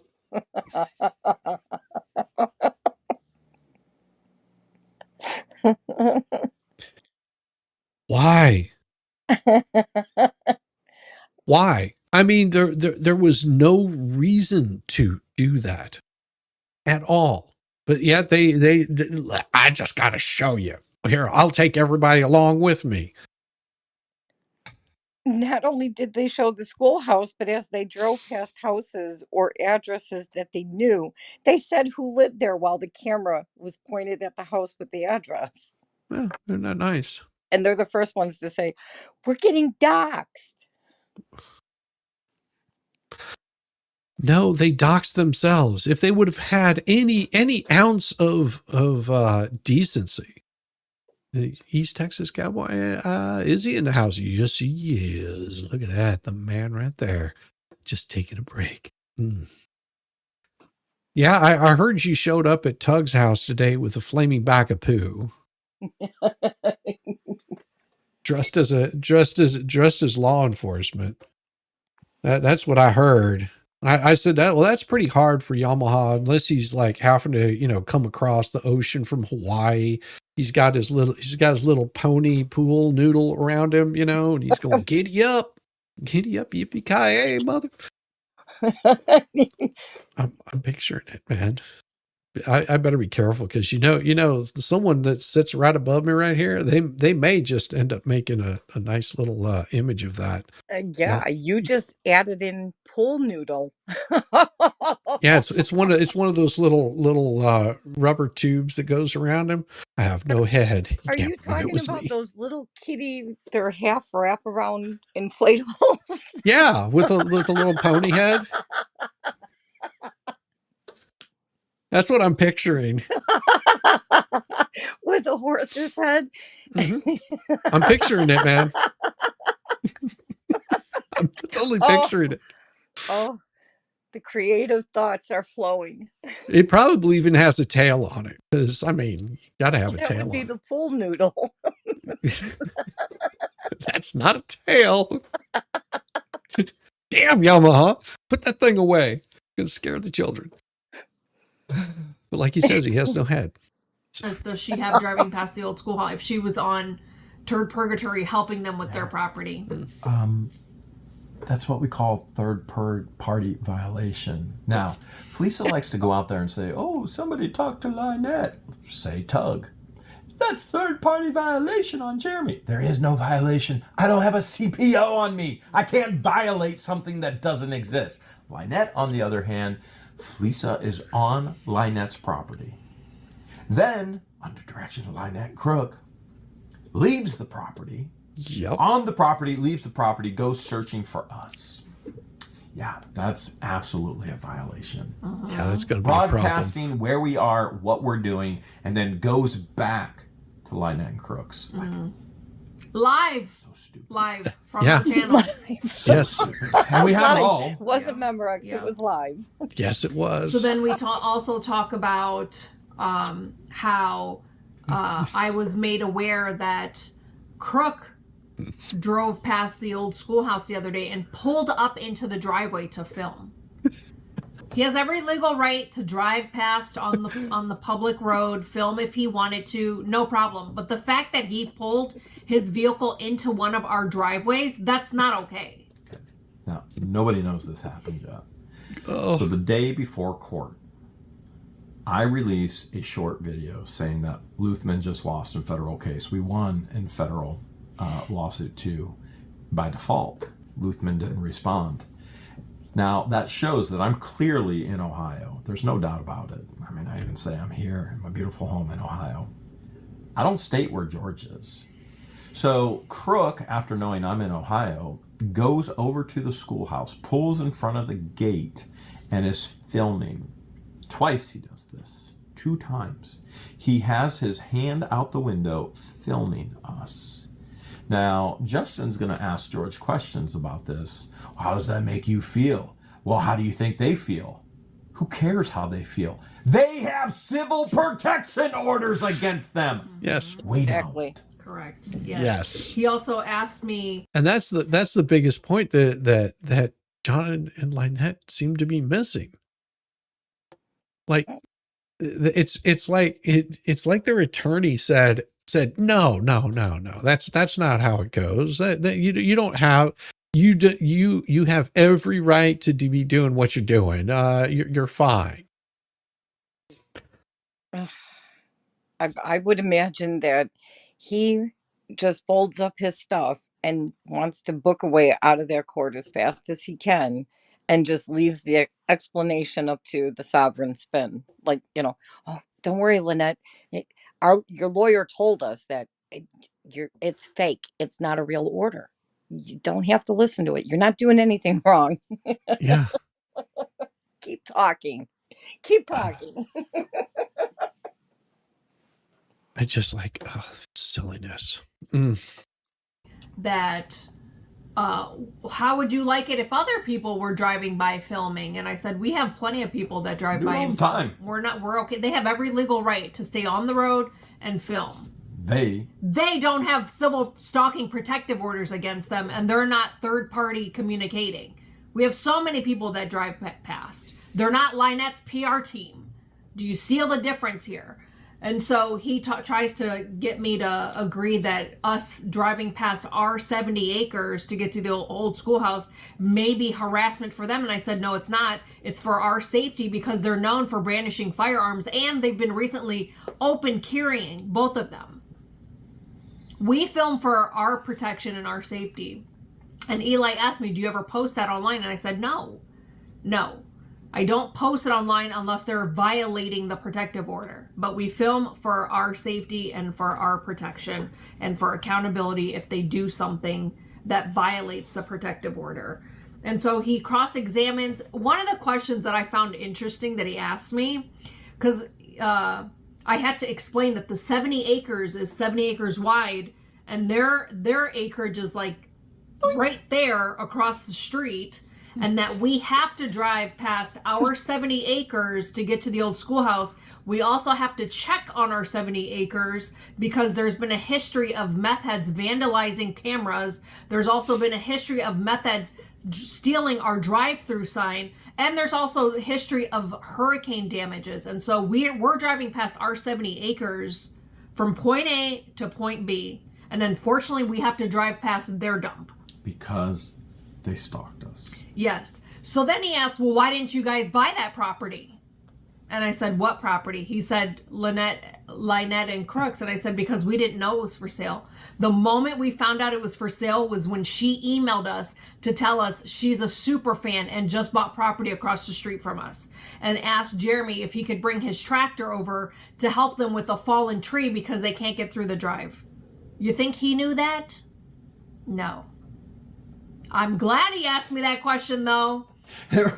He set himself up for failure so bad, not knowing the full history and the full evidence and just listening to Deuce and Felisa. Yeah. He set himself up so bad. Yeah. He failed. He really did. He failed. Yeah. He tried, but he failed miserably.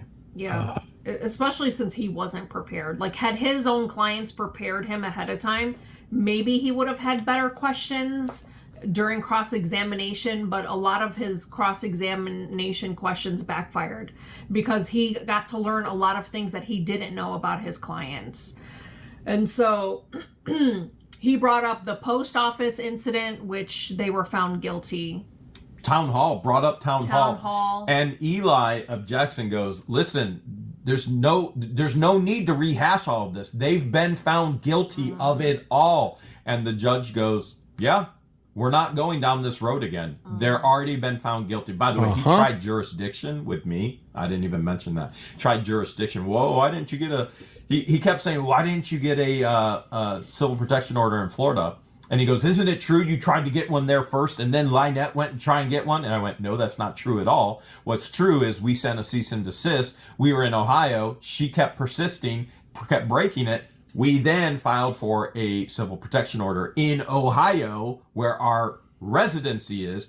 Then we took the civil protection order to Florida in court. To try to domesticate it. To domesticate it. Judge DeThomas sealed it and denied it. We had never gone in before Judge DeThomas and ever, not once, tried to get a civil protection order against Lynette and Crook in the state of Florida before we tried to domesticate our Ohio civil protection order. Let me be very clear.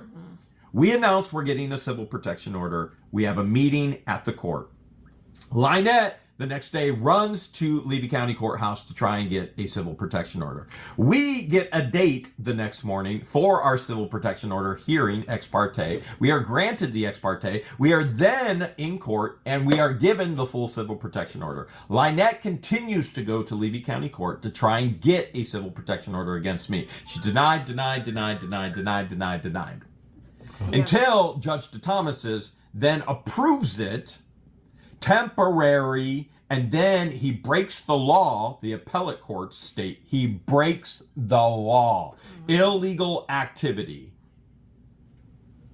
And then it's just... Jim M has been inquiring mind in Megan's chat. He's a piss poor troll. Not much fun in that one. Yeah, we have that sometimes. We have people that do really bad trolling. Yeah. we're used to it. Not entertaining at all. I was watching some of the things he said. If it's a he, not entertaining. Not. No, you have to understand that that you know, if they want to be entertaining, they really want to get some attention. Well, they're going about it the wrong way.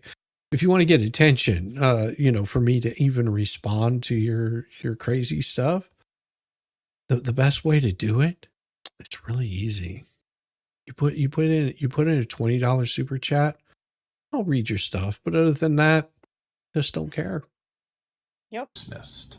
Never did we ever try and get one in Florida before trying to get one in Ohio. We went to Ohio. We were in Ohio. We got it in Ohio. And see, this is what people tend to forget about this. And this is the narrative they've been trying to run is, well, he tried to get one in Florida and he didn't get one in Florida. So he went to Ohio to go get one. Like, that's not what happened. That happened. They went to Ohio because that's where she contacted the mayor of his town, Mayor Dan, contacted him, emailed him, and whenever she did that, they got a restraining order against her in Ohio. Then they went to Florida to get it enjoined. Yep. Don't forget that she was also doxing his house, doxing his ex-wife. Like, she put all his information out there. Oh, yeah. Oh, every single bit of it. Every single bit of it that she possibly could. Because she was so angry that he turned her down and said, no, you cannot put that in the half mil to grill. Yep. No, you're not going to solicit funds from my viewers at my event. She wanted to get in free. She wanted guests to come with her to get in free. And he said yes to that. But then, Yep. then came the donation box. Well, I'm going to show my turtle. Well, show your tortoise. Yeah, show your tortoise. Well, I want to put up a donation box. No, Not happening. no, no. There's not enough. No. That's not what this is supposed to be about. It is not for you to come here and grift for your turtle rescue. I mean, I'm fine if you want to bring your tortoises here and talk about them with people, and maybe they'll come by and they'll see, what you've got going on, and they'll be interested in it. That's not how you do it. And Shizzy, not for nothing, but the whole time that her turtle rescue, whatever it is that sells animal skins now, uh, she has been advertised. People were trying to go and donate to her. They were trying to see turtles, and she herself said she was turning people. We are not open to the public. She turned people away from what she was claiming she was doing. When people are involved with animal rescues, they usually show up with animals that they want rescued, or they want to donate money, but they want to see what they're donating to. And then Mm-hmm. when they pull up and they see, what they've seen, they didn't want to donate. Then it became his fault. Yeah. Yeah. She wanted to launch her YouTube channel during Jeremy's meet and greet event. Yeah, Yeah. that too. Yeah, she Yeah. sure did. Yeah. Yeah. She did. She also she was planning raffles in Northport for, mystery bags with jewels in them. And she was going to try and carry that same idea over to his viewers. So if she scams somebody, it's his event, his fault? No. Mm, mm, mm, mm.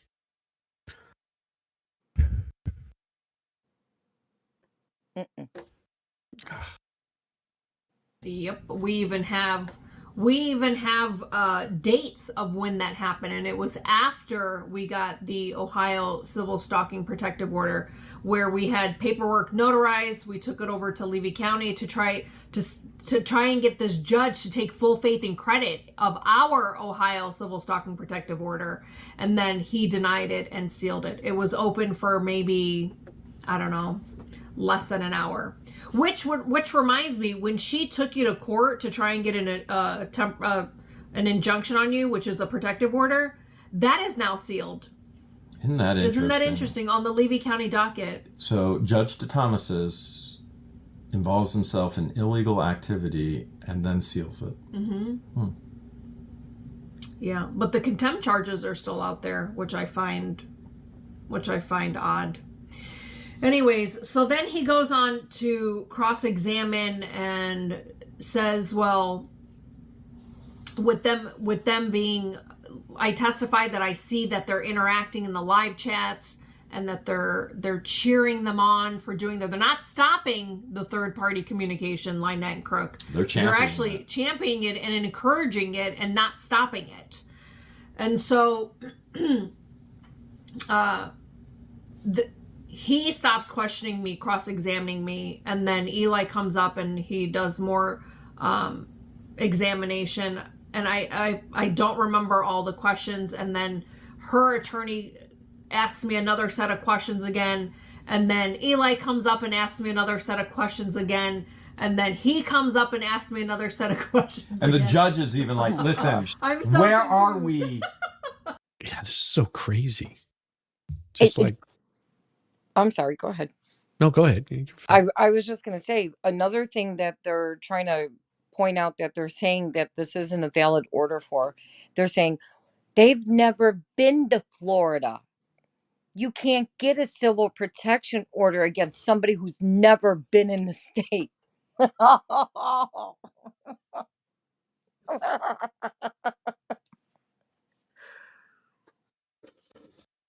What part of, if they can accuse people of interstate communication and violating their privacy and doxing them through the internet and phone lines, and they know all the terms when they claim it's happening to them, how is it not seem as what she started to begin with. Well, I do have something for you really quick, and this is from one of my friends here. Hold on, let me do this really quick, and I just need to here. Let me remove this from the scene, and this is the best way to do it, because, well, doggone it, nope, this is it right here. It is. I'm stupid, of course. I heard troll in Shizzy's chat. Trolls have to get to the mods before Shizzy, so don't make me come in there. Oh, I love it. I love it. I love it. Oh man, that's awesome. Yeah, don't make Welsh lady come in there. She will hurt you. She will put a hurting on you. Thank you. She will spank you, and you will like it. Yes. May I have another? That's what they'll say. I love you. Oh, thanks, Welsh. Oh. In re-examination, this is out of control right Yeah. now. And then finally he's like, I rest my case. I don't have any further questions. So then my testimony ended at 2:10. And again, I was brought in maybe at like 1:25, and I was up on the witness stand until about 2:10. So since I was able to testify as a witness, then I could stay in the courtroom, and that's when my notes kick in.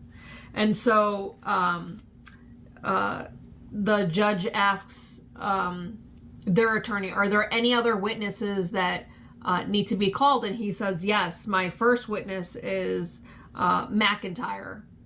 Hilarious. Now, there's some things that go on before that. There are some significant things that go on before that, before McIntyre actually takes the stand. And I apologize because we got to rewind a little bit, and I'm working a little bit. It's been an intense day. So Lynette leaves again. Literally leaves again. Just gets up and walks off. And then she comes back, and everything George is witnessing or giving testimony on, Lynette's going. Then she gets the straw. I cannot get this image out of my mind. No. She starts slurping on that straw like Fleesa slurps on chicken skin. I swear, the jaw action, the lip action, I will never get that out of my mind. You know what that means. You know, there's only one way that I can do this. You know that, right? Yep. Let's have it. Let's do it. You sure you're ready for it? I'm ready. You know nobody else is. Chad, are you ready? I'm ready. Okay, I'll do it.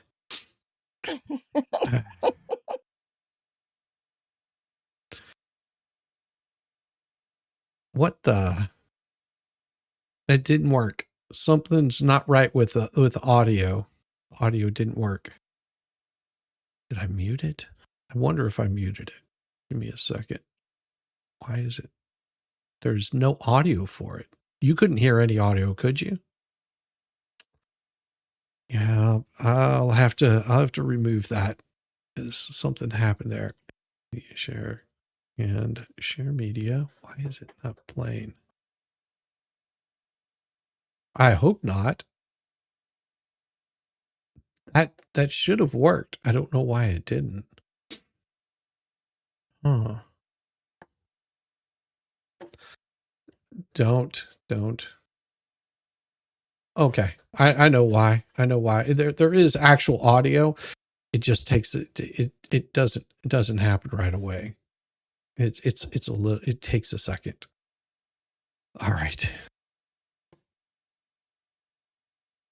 Nope, it's still no audio. Unmute. In the midnight fry. Here we go. No camera on, just a breathing mic. Static wheeze in the midnight fry. Ellie be home, grease in her hair. She hits the stream alone, nobody there. She's running to the chair like it owes her money. Skin on skin, only baloney, sweaty tooth chins, harmonizing with she in hair. Stands like a leak blower, choking on nails. Grease goes cream to the carpet bow. Every breath smells like spoiled denial. Keyboard shiny, keys won't flat from raised type of lies and eating through gaps. Paper play bros, all the poetry crimes. Skin folded up like a greasy shrine. She smacks her lips, talks through teeth. Tooth drown slow beneath the grease. Greasy jaw and no regret. Crush out enough to stab her down. Smoke thick like a brain they fall. Chicken skins and cigarettes. Even the cricket left in distress.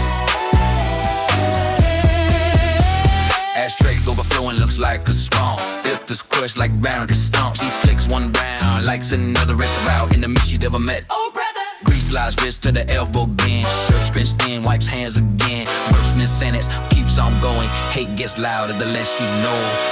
Chicken skins and cigarettes. Greasy joy and No regrets. a dog bows down her hall. Smoke so thick the thoughts just stall. Chicken skins and cigarettes. Cricket packed up, said screw this, and left.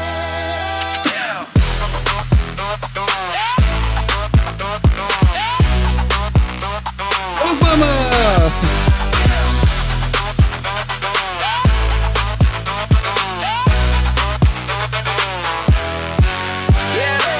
Catch his breath while climbing stage. Grease is popping out of frame. Yeah, they all lies.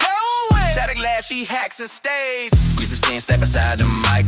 Evidence over beers and knives. She all just swallows, clears a throat. Them flies off a bullshit quote. Planes with C shows none just sound. Confidence loud. It's not over tonight yet. She You chews still got hard a as couple more bullet. minutes. She slurps and Don't be going sucks nowhere down now. the gullet.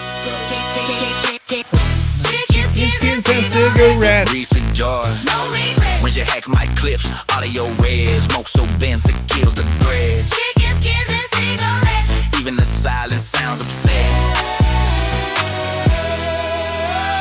Oxygen then weaves between each word. Our glums like it's filing a grievance heard. Axe call slow on bleeds with hands. She wipes them off on her head. Lips smack, cough, swallow, lie. Same sentence, different fry. Room smells like burnt fat and spy. Hey, She hacking, coughing Celerino. through the night. Yeah. Chicken skins and cigarettes. Greasy joy. No regrets. I touch it like bone, getting a trash compactor. Grease so addicted, need your lecture. Chicken skins and cigarettes. Chicky laughing no. Yeah, ain't help this split. Chicken skins and cigarettes. Crazy joy and no regret. When you're blown like a dog don't fail. Smoke so big the balls are more home. Chicken skins and cigarettes. All in the soul get tech the stress. Smoke hangs low where the ceiling cries. Grease still warm, truth still lies. Heartbeat thoughts with the detector. Red lights blame like a bad brain. She won't shut up, won't let go. She telling secrets she don't know. Last drag burns, lungs protest. Still chewing through the grease and mess. Chicken skins and cigarettes. No regrets. No regrets.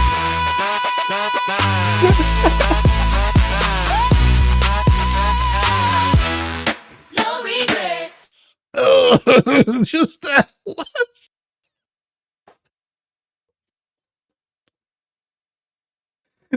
For tanning and, moisturizing too. It helps smooth out the wrinkles. It's a gel. It's a cooking substance. It's tanning lotion. It's moisturizer. You just rub it on there, and it helps Gabe. It's lube. We'll have to get some bottled and send some to Yamaha to put on his noodle. Oh, the smell alone would kill him. Don't do that to him. He'd paddle faster. Get me away from it. Be tasting him. Get over here, lunch. Oh. It was horrible. It was full into it. She probably has cotton mouth from all the pills that she's popped. It was sick. It was so sick what she was doing to that straw. I mean, it was. You can't unsee it, that's for sure. I mean, you guys saw it during her deposition. He ain't lying. Okay. Here's the other thing she's doing. Again, Jeremy, I don't believe ever make that 100% motion she's high as a again. kite. She has a pad, and you can see it in the actual. And I'm leaning in, and I'm watching while she's up on the stand. And so He might be puckering up from something else. And it might, his puckered starfish might be puckering. I got the chicken skins with the bone on it still. Get off in one slurp. She takes a turkey leg, just. Was that a turkey leg? I thought it was a chicken breast. I thought those were chicken wangs. Yeah, the wing, the little thighs. Save the straw. Hashtag save the straw. Thank Dark Mage. Oh, that's perfect. I would promise you, Trump would never try to promote the plastic portable straw again if he ever saw that, or Lynette's. He'd be like, people, go back to paper. Oh. It might be clogged. Well, she says don't drink the water. Hey, she knew about the water when she moved there, so I mean, it's not a secret. It's been that way. Yes, it is. Oh. She was drawing a picture up here, and then she writes, "God grant me," and then it goes off screen. Oh. And then she comes back and starts tracing over "God grant me," and then she goes down a line to accept the things. My apologies there. Accept the things. Now I realize what she's writing out, the prayer. All right, the Serenity Prayer. But accept the things, and then the next line, and I can't make out what she writes. Now I know the prayer, but I don't know that she knows the prayer. I mean, she misquotes literally everything, and I can't make out. She does. So what I see is God grant me, one line, accept the things, next line, can't make out the next word, two, and then she just keeps tracing over it, over and over and over again, while she's literally putting such a hurting on that straw in my mind. The action in the camera Straw's gonna was file for sickening. disability.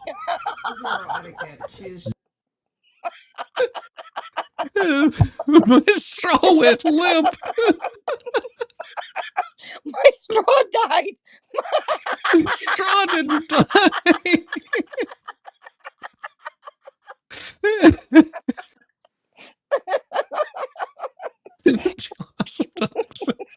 The chicken grease hitting the computer. Blame Jeremy totally. The sad part is I'm visually picturing one of those little bendy straws. You know, that kids like that you could extend and bend. Yes. And her trying to chase it with her mouth.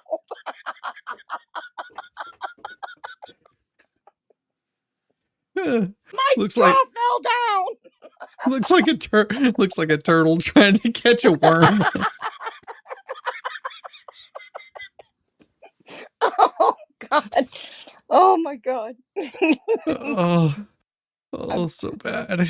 So I bad. wish he could have gotten a picture of what she was writing. It was probably HOD.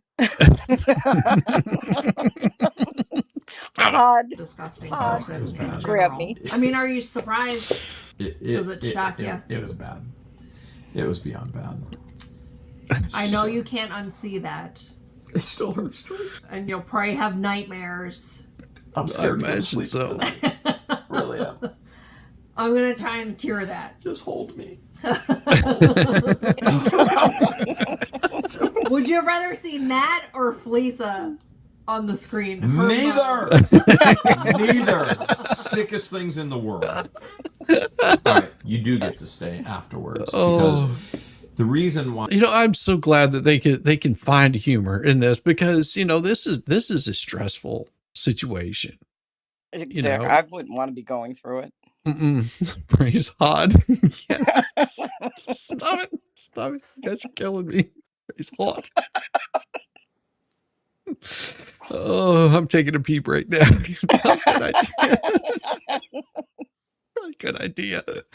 Oh, all the witnesses are separated so that one witness can't taint the testimony of another witness. Separation.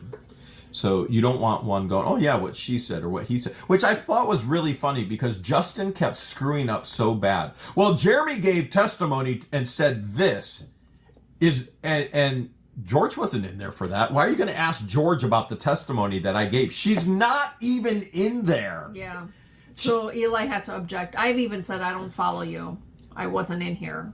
Like, he brought up videos that were shown, like, I wasn't in here. So previously we showed a video. She's like, I wasn't here. I didn't see. So in that video, she's like, oh my God, I cannot wait to see this transcript. This is going to be amazing. Oh, they're taking fund. Marla started a what she called a donation. I don't think she wanted to use the word fundraiser, but donation is the same thing. It's the same thing, you dimwit. To raise $4,000 to get the transcript. Well, hey, you know what? You can also do the same over here if you feel like reaching into your pocket and we're doing an absolute fundraiser donation, whatever you want to call it. And I guarantee you that I will read those.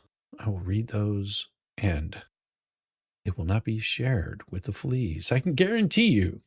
That's right. that I will read every single word of it and laugh my ass off the whole damn time. So you are more than welcome at any point in time that you feel the need that you want to donate to the fundraiser, raise money to get the documents. You can do so in super chats, super tips. I have Cash App. I have Venmo. I have all of them. You can just find my links and they're all there. You can just donate your hearts away. Yep. Whenever we get those documents. That's right. We'll read them. Mm-hmm. Donations to the Anti-Wth script. Yes. Yes. There's no way.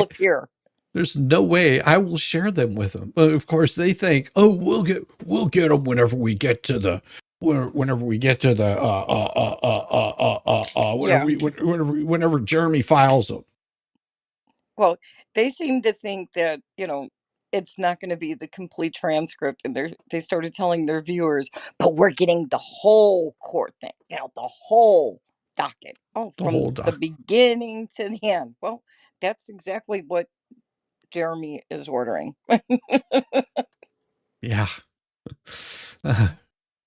Megan and Tug said they will read it off screen as well. Exactly. Yeah. That's exactly how they'll be read. And thank you very much for the $4.99 K-Mat Red Queen, because that'll go to getting the transcripts. Yep, transcripts are $4,000. Every single bit of money raised to it will go for that.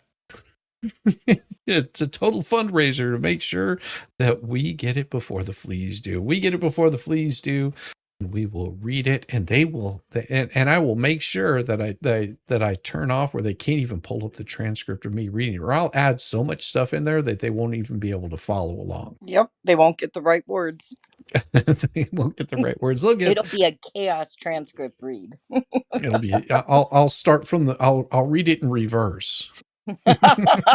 Pig Latin. Read the whole transcript in Pig Latin. Oh, that would be killing me. It's the obsque.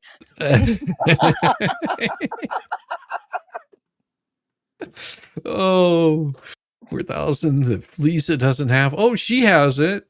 Yeah, she's got it. She's got that money. You know where that money is right now. Yeah. Satire, comedy, ridicule. Got it Opinion. hidden under the chicken grease. Oh yeah. Yeah, A place where nobody would go. No, well, there's a few other places nobody would ever go. Well, the grease will get you there. You need the grease to get there. Damn it, Metal. It's bad. Didn't see what happened. I wasn't here. Now, meanwhile, Fleesa is giving full details live on Bonehead's live stream. And I do have a question. Is she stupid or is she just dumb? Well, who does that? She's just throwing herself under the bus, and she's throwing Lynette and Crook under the bus. She's too. going to prison. She can do whatever she wants in prison. I mean, a lot of people pray for that. So George is. So yes. So then the judge mentions how there's someone in the back room as an iPhone user in the Zoom waiting room, and asked, "Please identify yourself, or you will be removed." And she said, "It's a guy in a plaid shirt," and we're going Russell Meeks, which Russell Meeks does show up in the back. And again, who cares? His testimony, Tina Haley's testimony, is completely irrelevant. It will be booted out. Russell Meeks' testimony, completely irrelevant. It will be booted out. Has nothing to do. This whole case is about Lynette and Crook violating and breaking the civil protection orders.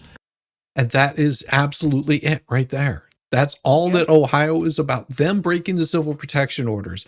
Are they going to get this continued another 5 years?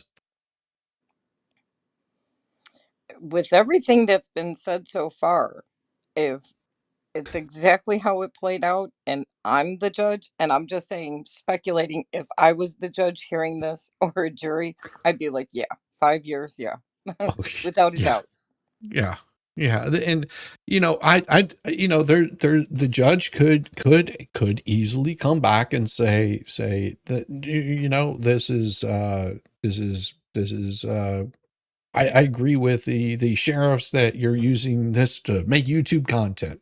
We don't know how the judge is going to rule, but it sounds like the judge wasn't too happy with what she's been saying, especially whenever they're trying to relitigate something that's already been decided, because they're basically saying that she ruled incorrectly. Oh, well, after the evidence that she saw, the evidence that John provided. Yeah. I'm getting in the car now. Gonna go to Jeremy's. Yeah. Drives down there, threatens him.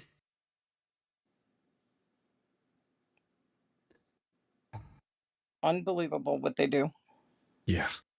Correct. Russell isn't a witness to any of that. He'll be booted. Tina isn't a witness to any of that. She'll be booted. But God, thank you that we got Butt Champ and McIntyre. Oh my goodness, I can't wait. We were really hoping that they would show up. And lo and behold, they showed up. So then he didn't identify the guy in the plaid shirt who was Beecham, didn't identify himself, so she put him back in the waiting room. She said, "You didn't identify yourself. I'm going to put you back in the waiting room." And we didn't know who it was. And I was like, she just said Russell Meeks. It's got to be Russell Meeks. He wears denim, buttons, button down. No, it was Butt Champ. You can't make this stuff up. Judge says, Eli, any other witnesses? Now, Eli was only calling Shara, myself, and George. That's all we need. And the incriminating evidence is just overwhelming. It's just huge. At one point I was asked, how many terabytes of evidence do I have? This is how many terabytes is this right now?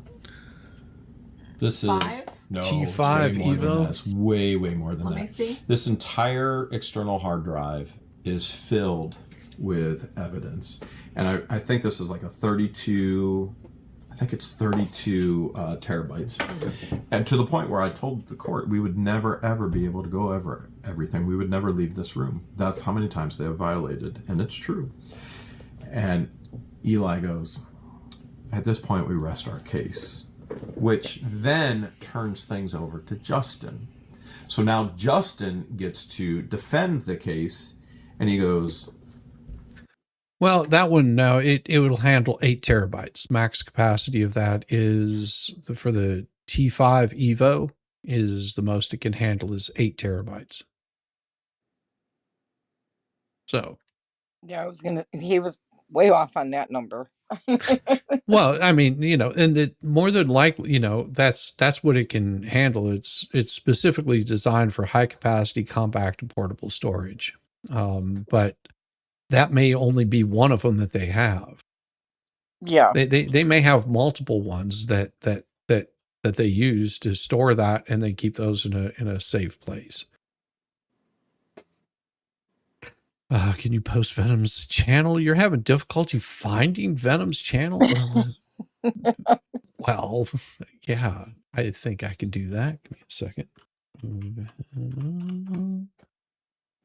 What's the matter? Don't you guys like looking at all the snakes and spiders? They're just like, oh my gosh, here we'll hit play on this, and I'll pull that up. I'd like to call a couple sheriff. Okay. Please. This is the day we've been waiting for. Like, we could not wait for this. It was going to be insane, and it did not disappoint by any stretch of the imagination. So we still don't know who the guy in the plaid shirt is, which now you do know. It was Brett Buttjump. And McIntyre comes on first. McIntyre's in a patrol car. He's obviously working, and he's on a cell phone. And so I already leaned over to... and 8 terabytes is nothing. I mean, seriously, my computer currently, that's my small hard drive. Yeah, I need to expand my stuff too. And my son just built mine. Yeah. He's like, what do you mean you need more than 2 terabytes? I said, 2 terabytes is nothing. Yeah, I mean, my fast drive is 8 terabytes. I also have another, 64 terabytes, and I'm going to be adding more to it just because of storage. Yeah, he asked me, are you downloading the Library of Congress? I said, but I'd like to if I wanted to. Mm-hmm. Eli, and I was like, listen, this guy has no credibility whatsoever. This guy's a cake decorator. He spent more time decorating cakes at a grocery store than he has in law enforcement. So Eli asks McIntyre, how long have you been a deputy? He says, 5 years. And what do you do? I oversee daily activities of officers in the county. No, wait. Before you said Eli asked him, actually Justin asked I'm sorry, Justin. Because it's I his apologize. witness. So Justin. Yeah, I mean, it is going to be 8 terabytes is going to be small, but that's what I'm saying is he's got this is just one of his drives. I'm sure that's just one of the drives that he has. More than likely, only holding the information for the names that they were aware of, the first 4 witnesses. No, that right there, that particular drive probably just holds Lynette's names. Yeah, there are 36 after all. Yeah, in multiple combinations. Yeah. Oh, Justin gets to ask the questions. Then Eli. What was that? I said scary. Mm-hmm. They're all a little bit like that. Yeah. Every single one of them have some kind of alias or extension of their name. If it's not an alias, they've just added more names on. Like, I understand marriage. A woman will have, sometimes the maiden name and their married name. And even with a single divorce, because of kids, you'll keep a name. But her combination in names, she's kept all 6 ex-husbands' names. Yeah. Yeah, and she just adds on to them and then uses them in any variation of it. Mm-hmm. Yeah. Oh, and yeah, she's been in bankruptcy before. Yeah. Quite a few times, actually. So she knows what's going on with bankruptcy. Yeah. Almost everything that Roz and I have looked up and found on her is all pro se. Mm-hmm. including bankruptcy. Mm-hmm. I gets to Direct cross-examine. examine. Yeah.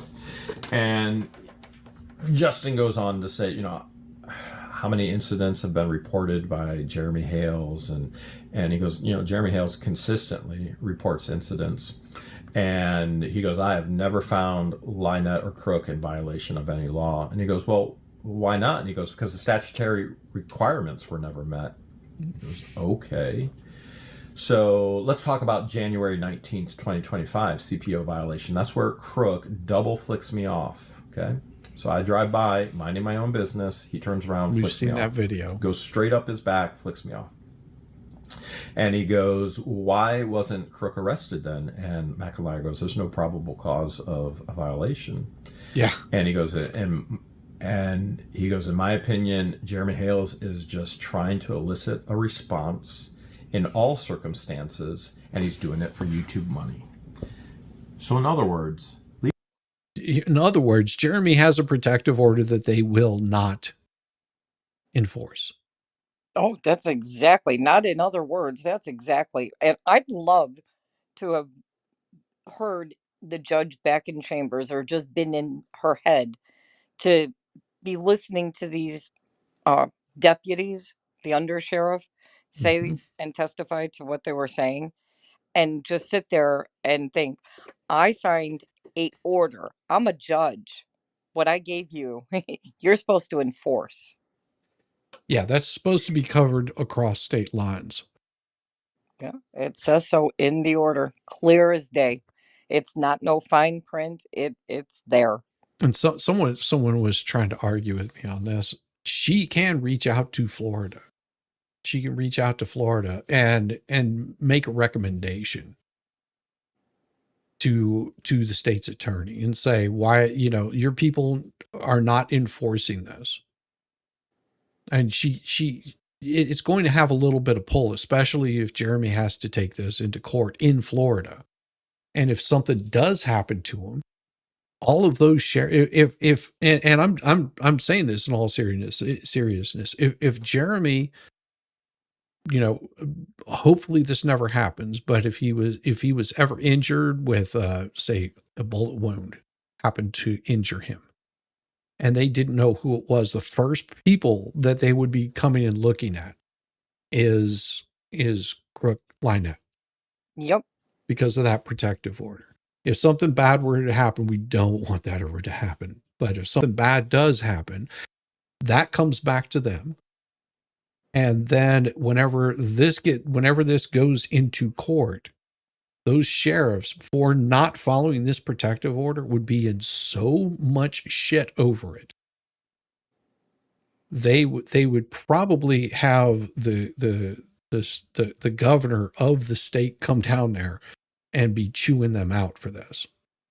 I think maybe the governor needs to go down there and chew them out anyway. I mean, what's the purpose of paying these deputies and this department and an assistant state attorney if they're not going to uphold what they swore to uphold? Yeah, cops should have done some report about Lionette attempting to lock the kid in the camper. Yeah, I mean, there's a lot of things that they should have done. They haven't. I mean, there's woulda, shoulda, coulda.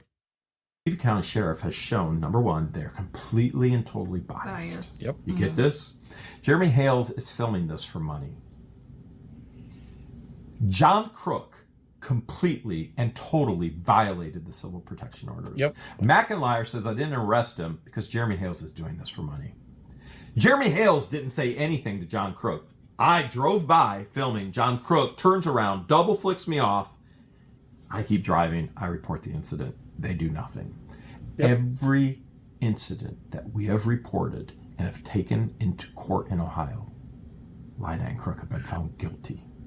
Yet Levy County somehow has done literally nothing.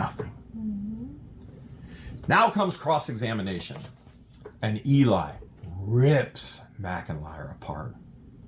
Absolutely rips him apart. Says, you're aware of the CPO, correct? Yep, absolutely. And he goes, you're aware, which one were you on call when a violation when Jeremy reports it? And he goes, well, Jeremy Hales said that John Crook flicked him off, gave him the middle finger. And Eli goes, well, okay, well, you saw the video, and isn't this also true that you can take eyewitness testimony? And he goes, yeah, but the only eyewitness was Jeremy Hales. He goes, is Jeremy Hales an eyewitness to what happened? Yes, he is. Oh, okay. So you have a video proving what happened, which is very, very condemning. There's no question what happened. And Jeremy Hales told you what happened, yet you didn't arrest. Why didn't you arrest? And he goes, well, I didn't see that he was communicating with the middle finger. And Eli goes, so let me ask you this. Is communication allowed with the civil protection orders? McIntyre goes, no. He goes, would flicking the finger off at somebody, would that be communication? McIntyre goes, yes, that's communication. Yeah. Then why didn't you arrest him? He goes, well, I didn't know what he was doing. Maybe he was scratching his back. Maybe he was adjusting his shirt. Like, no. And Eli goes, He said adjusting his waistband. oh, waistband, adjusting his waistband. By the way, the video is very, very, this is John Crook in the video, turns Looking around, directly at does him. this, and turns back around. His hands are up here, 2 fingers go up, and he never touches any part of his body, never scratches any part of his body. And Eli plays this for McIntyre over and over and over, and McIntyre lies and spins and spins. So he goes, so would you agree that John Crook looks at Jeremy Hales as he's driving by? McIntyre goes, yes. Would you agree that he turns around as Jeremy Hales is driving by? McIntyre goes, yes. Would you agree that Crook is not adjusting his waistband? Or scratching his back. McIntyre's answer is, possibly not. Literally. Possibly not. Possibly not. There is no question whatsoever what Crook did. Possibly not. Would you agree that his upper and middle back, that the fingers went straight up to his upper middle of his back into his shoulder blades? And McIntyre goes, yes, they were all the way up to his shoulder blades. Yeah, that's what it means. Intentional gesture. Would you agree that finger going up is an intentional gesture to another individual? And McIntyre Scratching goes, yes, D's that's nuts. correct. Did you see the sign that said OCC? Now, keep in mind that this has already been contested in court, and Crook has been found guilty for creating Otter Creek Coward, a Facebook page, which he then claimed he gave to another individual. Yes. And he's been found guilty of that in stalking harassment. And so he put OCC, Otter Creek Coward, in a sign, which that was reported as well. And he goes, yeah, I saw that. That's correct. And he goes, reports. Now, did Jeremy Hales report it? Yes, he did. And did Jeremy Hales make any statements to John Crook? Well, no, he didn't. Well, hold a second. You just said that Jeremy Hales was eliciting responses for YouTube money from John Crook. Yet you just told us that, number one, John Crook never touched his waist. He turned around. He made eye contact with Jeremy Hales. He turns around. Then his fingers go up in between his blades after you said that he was adjusting his waist strap. And Jeremy Hales made no communication whatsoever. Oh, that's right. Would you agree that you had instructions from your supervisors not to enforce the civil protection orders? Would you agree that you got an email from the state attorney saying don't enforce? Would you agree that you've been instructed not to enforce? McIntyre's answer: I'd have to view the files. Oh, He says he does recall receiving Files. an email. Yeah, Yamaha is pretty right on. It's not a possible situation, in my opinion. Owens has violated state and federal law in his oath of office, which all carry criminal implication. There is no possibility about it, in my opinion. No. yeah. Hold a second. So he recalls receiving an email, and he has to he has to review the files. Oh my goodness! Guess what? They just handed it to us for a federal case. Yes. There's files. He starts backpedaling. Oh. He starts backpedaling like this because Dan Owens' name got brought in. Oh my God. These idiots. Uh-oh, somene's in trouble. He said he remembers. Oh my gosh. He starts backpedaling and then explains how there was verbal and email communication with the state's attorney's office, who is Dan Owens, on the decision on enforceable actions between Florida and Ohio. Ooh. Oh my God. That moment was great. Yeah. They literally handed it over to us and said there's files in regards to this. Yep. How Yeah. stupid of a cake decorator can McIntyre be?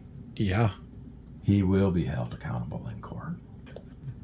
So Eli then goes on to say, was there a debate between the state attorney and the sheriff office in regards to how to enforce this, to enforce it? And he agrees, yes, there's a debate. And he says, well, if there was direct communication, since you've obviously seen the civil protection orders, would you agree that direct communication is a violation of the civil protection orders? He goes, yes, absolutely. Mm-hmm. Eli goes, would you be surprised if we have video of Lynette directly communicating with George? And see, this is what they don't want to even handle. Nope. that she's got a protective order against both of them also. And they don't Absolutely does. Recognize it for her. So if something bad were to happen to her, they're just absolutely like they guess fine with that. These sheriffs are just what garbage. What garbage. And he said nothing at this point. Oh, I got it. He said, honestly, at this point, nothing would surprise me. In his career. And he goes, I can't testify in regards to it. Now, the video that we have is what Lynette gave the Levy County Sheriff Office of her communicating directly with George, and they did not arrest her, and the judge is seeing it all unfold before her eyes. Eli says, did you speak to Crook? He goes, yeah. What did Crook say? Well, Crook said he was scratching his back. He was stretching. Yeah. Eli says to McIntyre, you see him stretching in this video? We can play it again. Let's play it again. Well, we're going to play it again for you. You know, I'm going to slow it down for you this time. McIntyre goes, well, his definition of stretching and my definition of stretching may be different than your definition of stretching. I'm pretty sure there's no definition of stretching when you turn around and you double flick off somebody that you have a civil protection order again. Yeah. He goes, let's look at it again. Does it collaborate what John Cook told you and what you wrote in your report? And McIntyre states this. It can. Wow. Wow. Oh my goodness. I literally cannot stretching his middle finger. Yeah. And what they're handing us over, fakers do which is going to be one of the biggest lawsuits in the yeah. I guess so. Ooh, this is so bad. History of Levy County. They better get their act together. They will have nothing when this is all over. Yeah. This is insanity. I was waiting for Eli to say, does what you just saw in the video corroborate with what Jeremy testified to? Oh, McIntyre is, though. To see what his answer would have been. Eli was getting so frustrated because McIntyre was just trying to save his own butt, and it was running and spinning in circles. So Justin comes back over for re-examination or cross-examination. It's examination, cross-examination. He gets to come back. Eli gets to come back. And Justin says, I believe there was a temporary protection order on Jeremy Hales, wasn't there? And McIntyre says he's made several attempts, but all have been denied. Let me be extremely clear. This is one of the biggest lies in the world. There have been no attempts, not a single attempt in Florida to get a civil protection order. There was an attempt to domesticate our Ohio civil protection order in Florida, which Judge Grudge denied and sealed while we were in court with Lynette. So how would That's it. How would McIntyre know that? What proof does he have that you applied for it several times? It's hearsay. At this point, it's hearsay. That's right, Schmidt. And he's probably basing it off of what Lynette told him or Beecham. That's the whole problem right there. Can you imagine McIntyre in federal court. You better show up with a cake. The only dumber person was Butt Chump. Oh, it was bad. Oh my. little Bigfoot says, Shizzy, I love the thumbnail, left my ass off, but I really didn't need an image of Lynette on a blue bucket.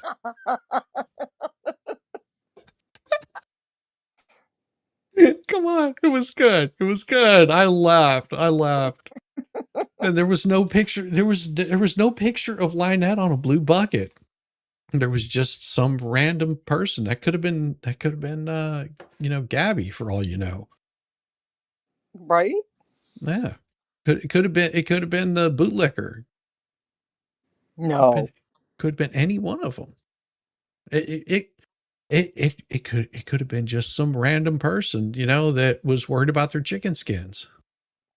They were protecting the chicken skins by sitting on the bucket. Yeah. I can't believe he's even the undersheriff. How did he get to that point, to mind-blowing. that title?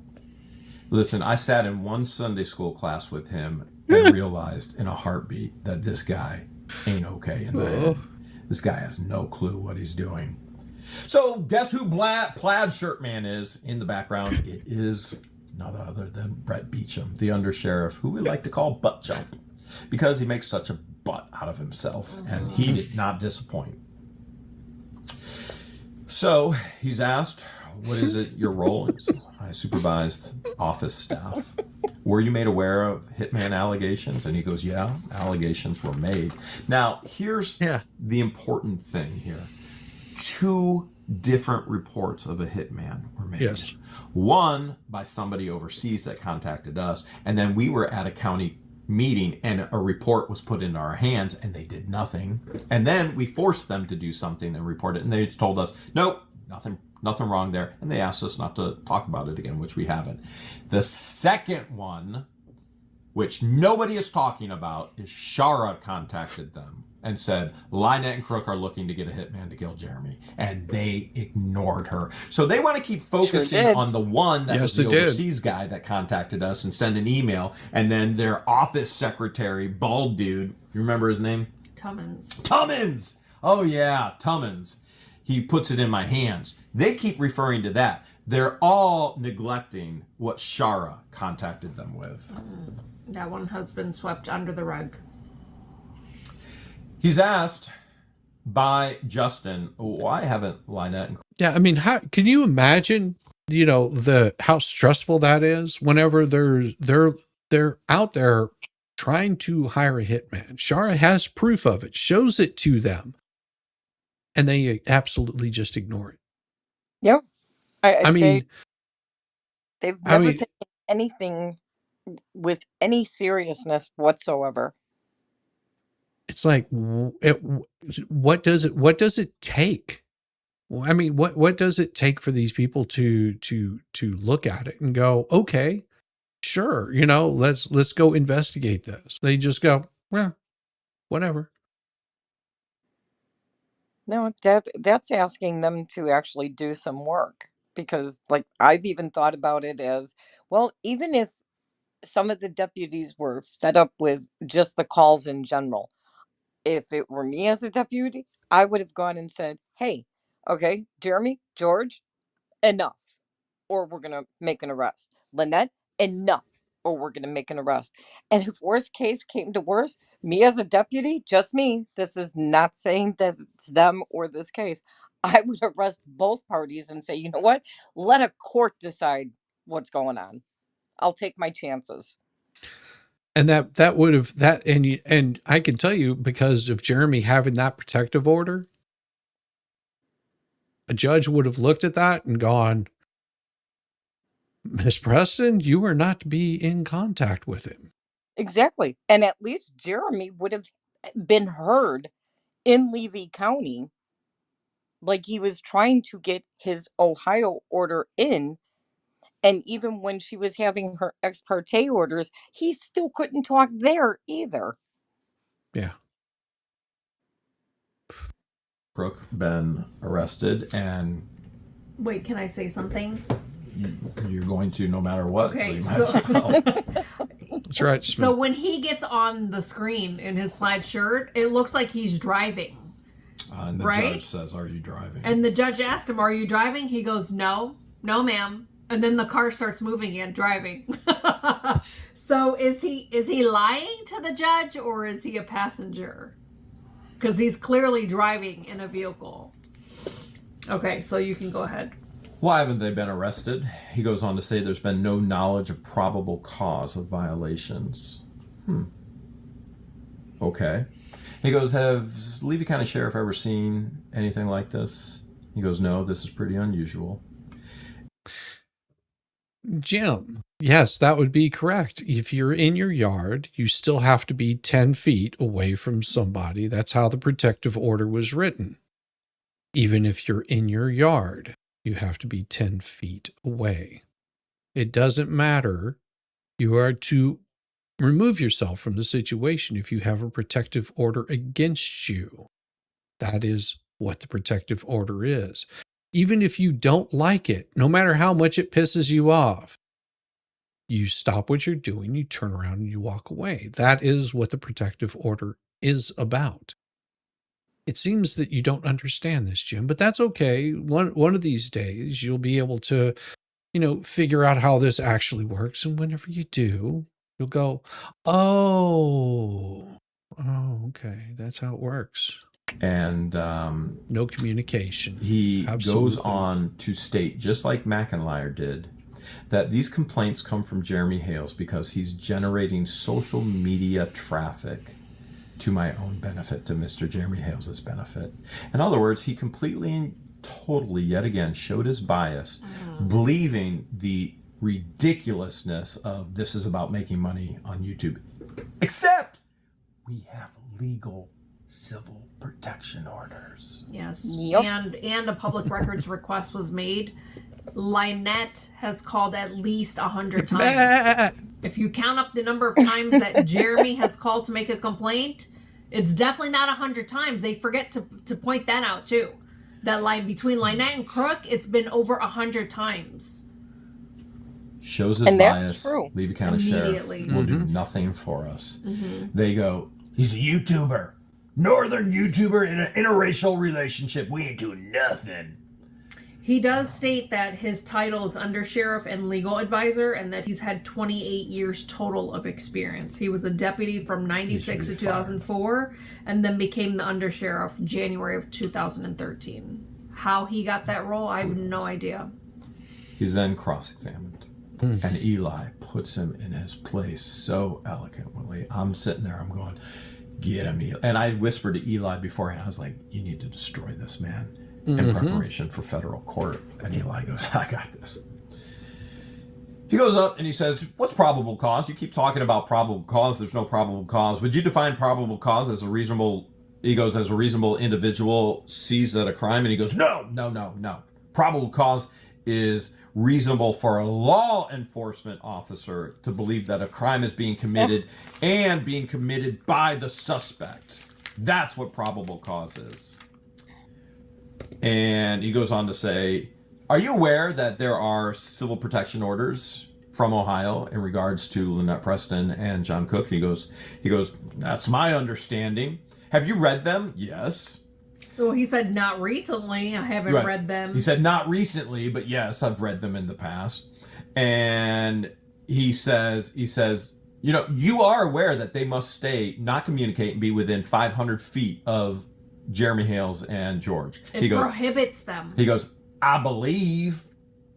And he goes, And this is for the brain dead person there that doesn't seem to understand how these court orders work. I'm going to go through the whole document, but I'll make it really clear right here. This is what it says in that protective order. It says petitioner presented credible testimony and evidence in support of his civil stalking protection order. The court specifically notes that the petitioner and respondent are neighbors at their properties located in Florida. That this court order issued in Ohio must be given full faith and credit pursuant to the Violence Against Women Act 18 U.S.C. 2265. The court further notes when the parties are located on their own property, that distance is reduced to 10 feet.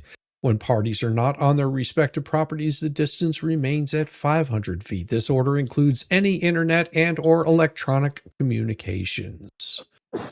Oh, and by the way, the Violence Against Women's Act, it protects men too. Just Yeah. because it says women in it, it protects the men too. Yeah, that's that's the name of the act. It's 18 USC 2265. I know you sovereign spins want to create something that doesn't exist. So, as a Yeah. woman, I'm telling you, it protects men as well. Yes, it is. It's the name of the act, the Violence Against Women Act. And that's also the same thing for George. It's identical. And I'm not showing the whole document because if you want to look it up, you can look it up right there. You can look it up under case 25-10173-KKS. It is filed in Lynette's bankruptcy case. So if you pull up Pacer, you can look through the whole case yourself. Yeah. Any of the documents that are available from the courts are on Pacer if they're not protected by the Civil Protection Order. Yep. So go look them up. Yeah. You know, you don't have to take my word for it. Go look them up yourself. Yeah. And then tell me about it. You also know that it states that wherever they're at, if they are there at the same time, no matter who's there first, it doesn't matter, they have to leave. Immediately. He goes, I believe it also states that. And he goes, oh, okay, so when they were parked outside of Town Hall, and if they were parked outside of Town Hall and then George shows up, they would have to leave, right? He goes, yep, that would be a violation. I They would can't have hear to you, leave. Shizzy. Oh, so if Lynette... You can't hear it? Now I can. Oh, I wasn't talking. Oh, okay. I was listening. Yeah, I didn't hear that either. Oh. You not hearing me? I could hear you, but now I can't hear, like, you have Jeremy muted now? Offered your department a video and saying so afraid to George, she should be arrested, correct? He goes, I'm not sure what you're referring to. And he goes, so if Lynette rolls down the window, speaks, and to George, she should be arrested based on the CPO, correct? He goes, I believe so. Huh. He said, do you understand no communication means no communication? And he says, I believe so. I believe so. I believe it does. Eli goes, your office was given a video and you did not arrest Lynette Preston. Would you admit that your office made a mistake? He goes, no, sir, I would not go to that point. I would not state that we have made a mistake. That's interesting because you just said if any communication was made that they should be arrested, that is a violation of the Civil Protection Order. So what's the probable cause of arrest? And he goes into this whole totality thing. Oh my God. It is not based on an incident. It is based on the totality of the circumstances. In other words, Jeremy Hales and George are YouTubers, and I think they are filming to make money. Therefore, I'm not going to arrest, even though the law, both state and federal. It's on your end then. Yeah, it's got to be. Just exit and come back, and you'll get it. Yeah, you're just making me work. Making me work. We've only got like 10 more minutes. Yeah. Say I must arrest, even though I just told Eli that that is an arrestable offense. I'm not going to arrest based on the totality of the circumstances. Mm-hmm. Do you communicate with Dan Owens? He says yes. Did Dan Owens send you emails? Probably, but I don't know. Really, because it just so happens I have an email here of Dan Owens saying that he wants to investigate perjury. Are you aware of this email? Butt champ. Guy who's teaching Sunday school to adults in Bronson First Baptist says, I don't recall. Complete and total lie. He knows all about this in federal court right now with Dan Owens. He knows all about the emails. He has copies of, I've been sending it. Randy has sent it. Eli has sent it. He says he doesn't recall, but he's not surprised that we have a copy of that email. He's extending the middle finger. Is that communication? And Butt Chump says, yes. So if John Cook extended the middle finger to Jeremy Hales, would that be a violation? I think it would be. If you placed a yard sign out there saying Otter Creek coward, would that be communication? He goes, well, that would depend on the purpose of the sign. He says, I guess. Well, When people put signs in their yard, that's to communicate something. He goes, yes, I guess, but I don't know the intent. Are you aware that they have already been found in contempt of court and guilty because of the Otter Creek coward and OCC's Otter Creek coward, and they're communicating? He goes, this is the first time that you have ever seen an Ohio civil protection order. And he goes, yes, they're different than ours. In the 28 years, he's never seen an Ohio civil stock. What is your hesitation? Why are you not enforcing? By the way, Eli is on fire. I can't do it like Eli did it. Eli is on fire, and Beecham is just spinning. And he knows he's caught, and they all know they're going to federal court. And he goes, what's your hesitation to enforce the civil protection orders? And he goes, lack of probable cause. Eli goes, you just told me that communication, signed, middle finger is all probable cause. Why haven't they been arrested? Well, we determined there was no probable cause. You're not discussing the totality of the circumstances. Eli goes, a third-party violation, is that probable cause? He goes, yes. Third-party harassment as well. Butt Chump says, my opinion is Jeremy Hales is doing this for internet traffic. And Eli goes, regardless of what he's doing it for, you should enforce. It's the law. It's your obligation, your duty to enforce under totality. Totality. Yeah. There is communication. You know, Jeremy wants internet traffic so bad, he's going to spend $500,000 out of his pocket to get traffic on the internet. Wow. No, that would be like the worst business decision ever. Really? I don't know, you know. I mean, the undersheriff might have some, you know, knowledge here, you know. It seems like common sense they would use. Idiots. Oh, Yeah, I mean, say you know, that out loud. if it was someone like the Flea that uses, you know, her issues to drive internet traffic. Yeah, I could see that because that's how they operate. They have to have some sort of tragedy around them to create internet traffic, because other than that, no one would pay any attention to them. The ridiculousness that a undersheriff would go under oath and say these things. Like, my mind is blown, seriously. Oh, yeah, it gets better because we haven't even gotten to Bruce yet. Oh, please. We're not getting there tonight, but ooh, that one's coming. Is a violation. I'm deliberately not listening to it so I could hear it or watch it and just view it with everyone else. Like a train wreck, I love it. Bring it. Oh, it is such a train wreck. Is that correct?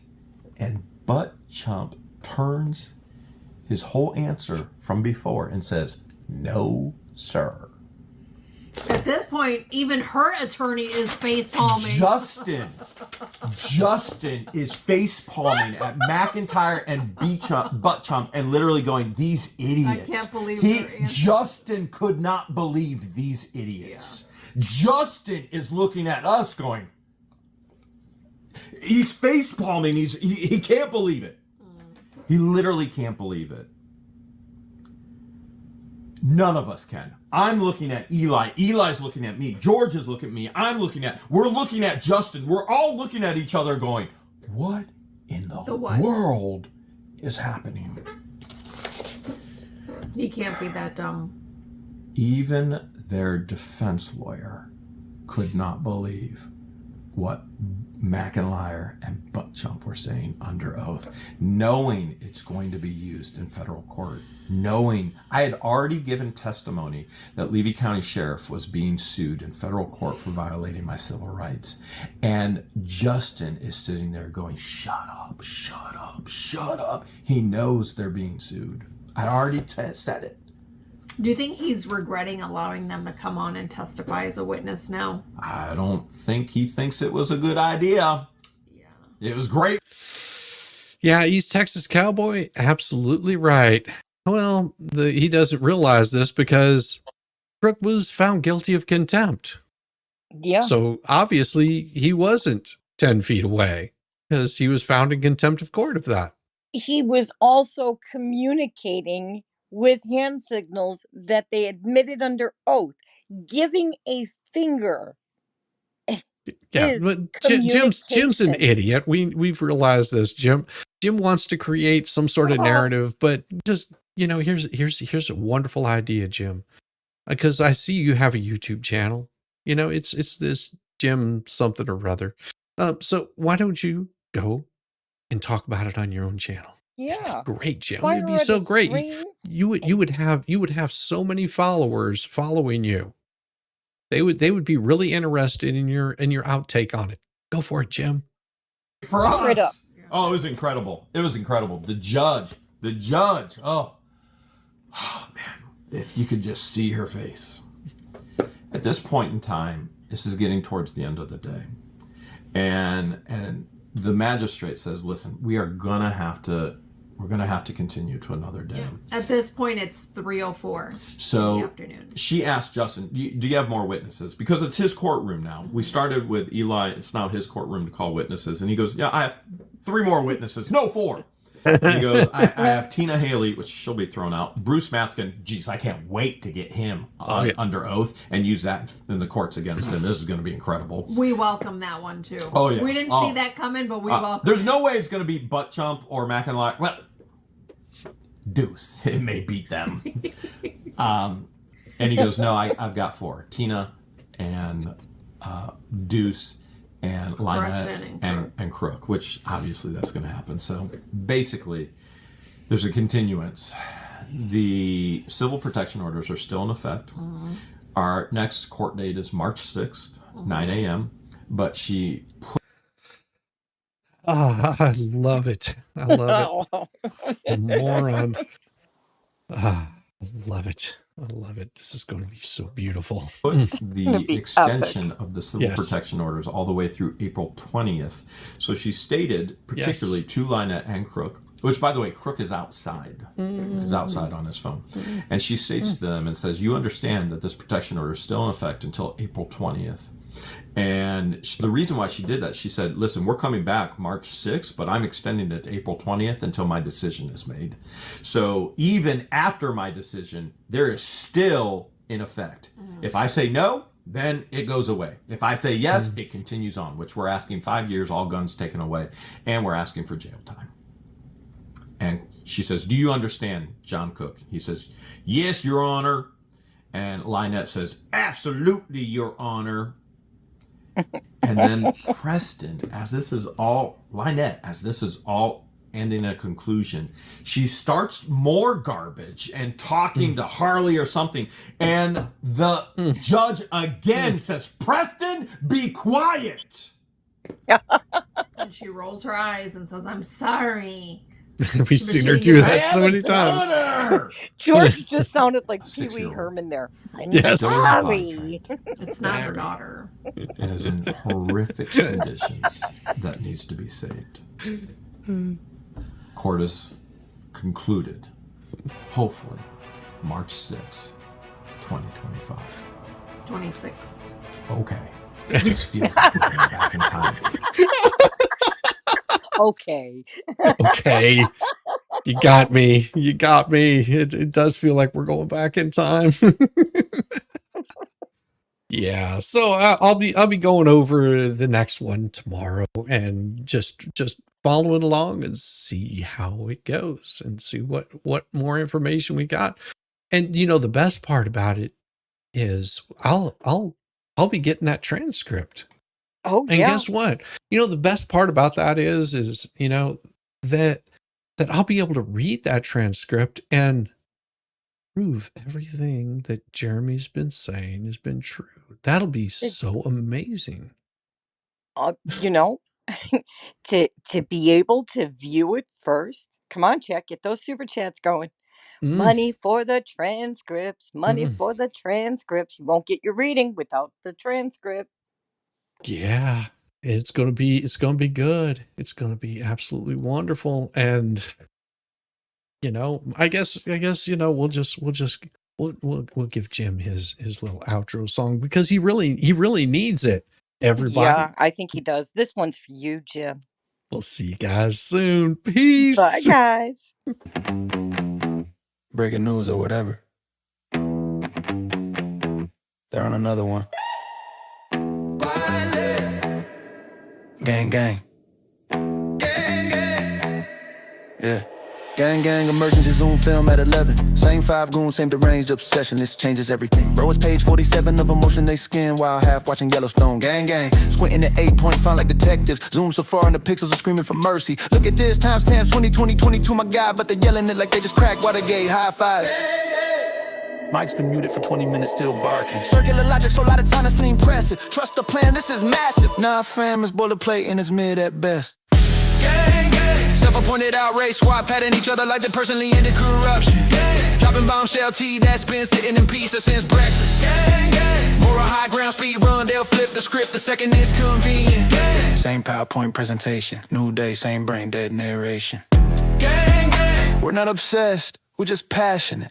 3-hour living yesterday's hoodie passion in my ass. Why is he even breathing right now? Says the guy refreshing notifications every 14 seconds. Gang, gang. Playing lawyer on God mode, reading comprehension. Stuck in elementary, confidence in the stratosphere. Case dismissed. They're screaming to the void. Motion still pending, but go off, I guess. Disagree? Obviously a paid shill. Actually read the filing, deep state plan. Laugh at them, you're clearly compromised too.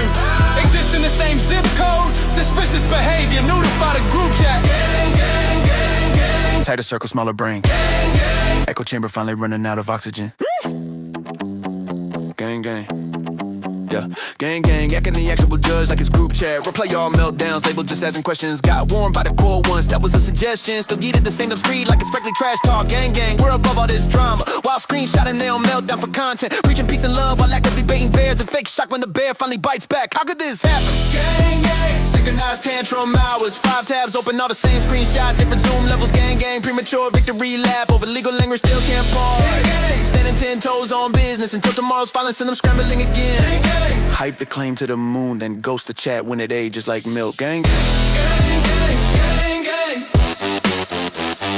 Gang, gang. Refresh. Gang, gang. Gang, gang, gang. See y'all same time tomorrow. Don't be late. And I want to hit this thing tomorrow again, but this is awesome right here. I got to show this to you guys. This is the wonderful, wonderful Welsh lady. I had to use your voice, but I will buy tighter nipple twisters, spank you harder, and bring a generator as long as I still have my gorgeous green dragon and am your red dragon lady. And I'll see you guys soon. Send you over to CMG.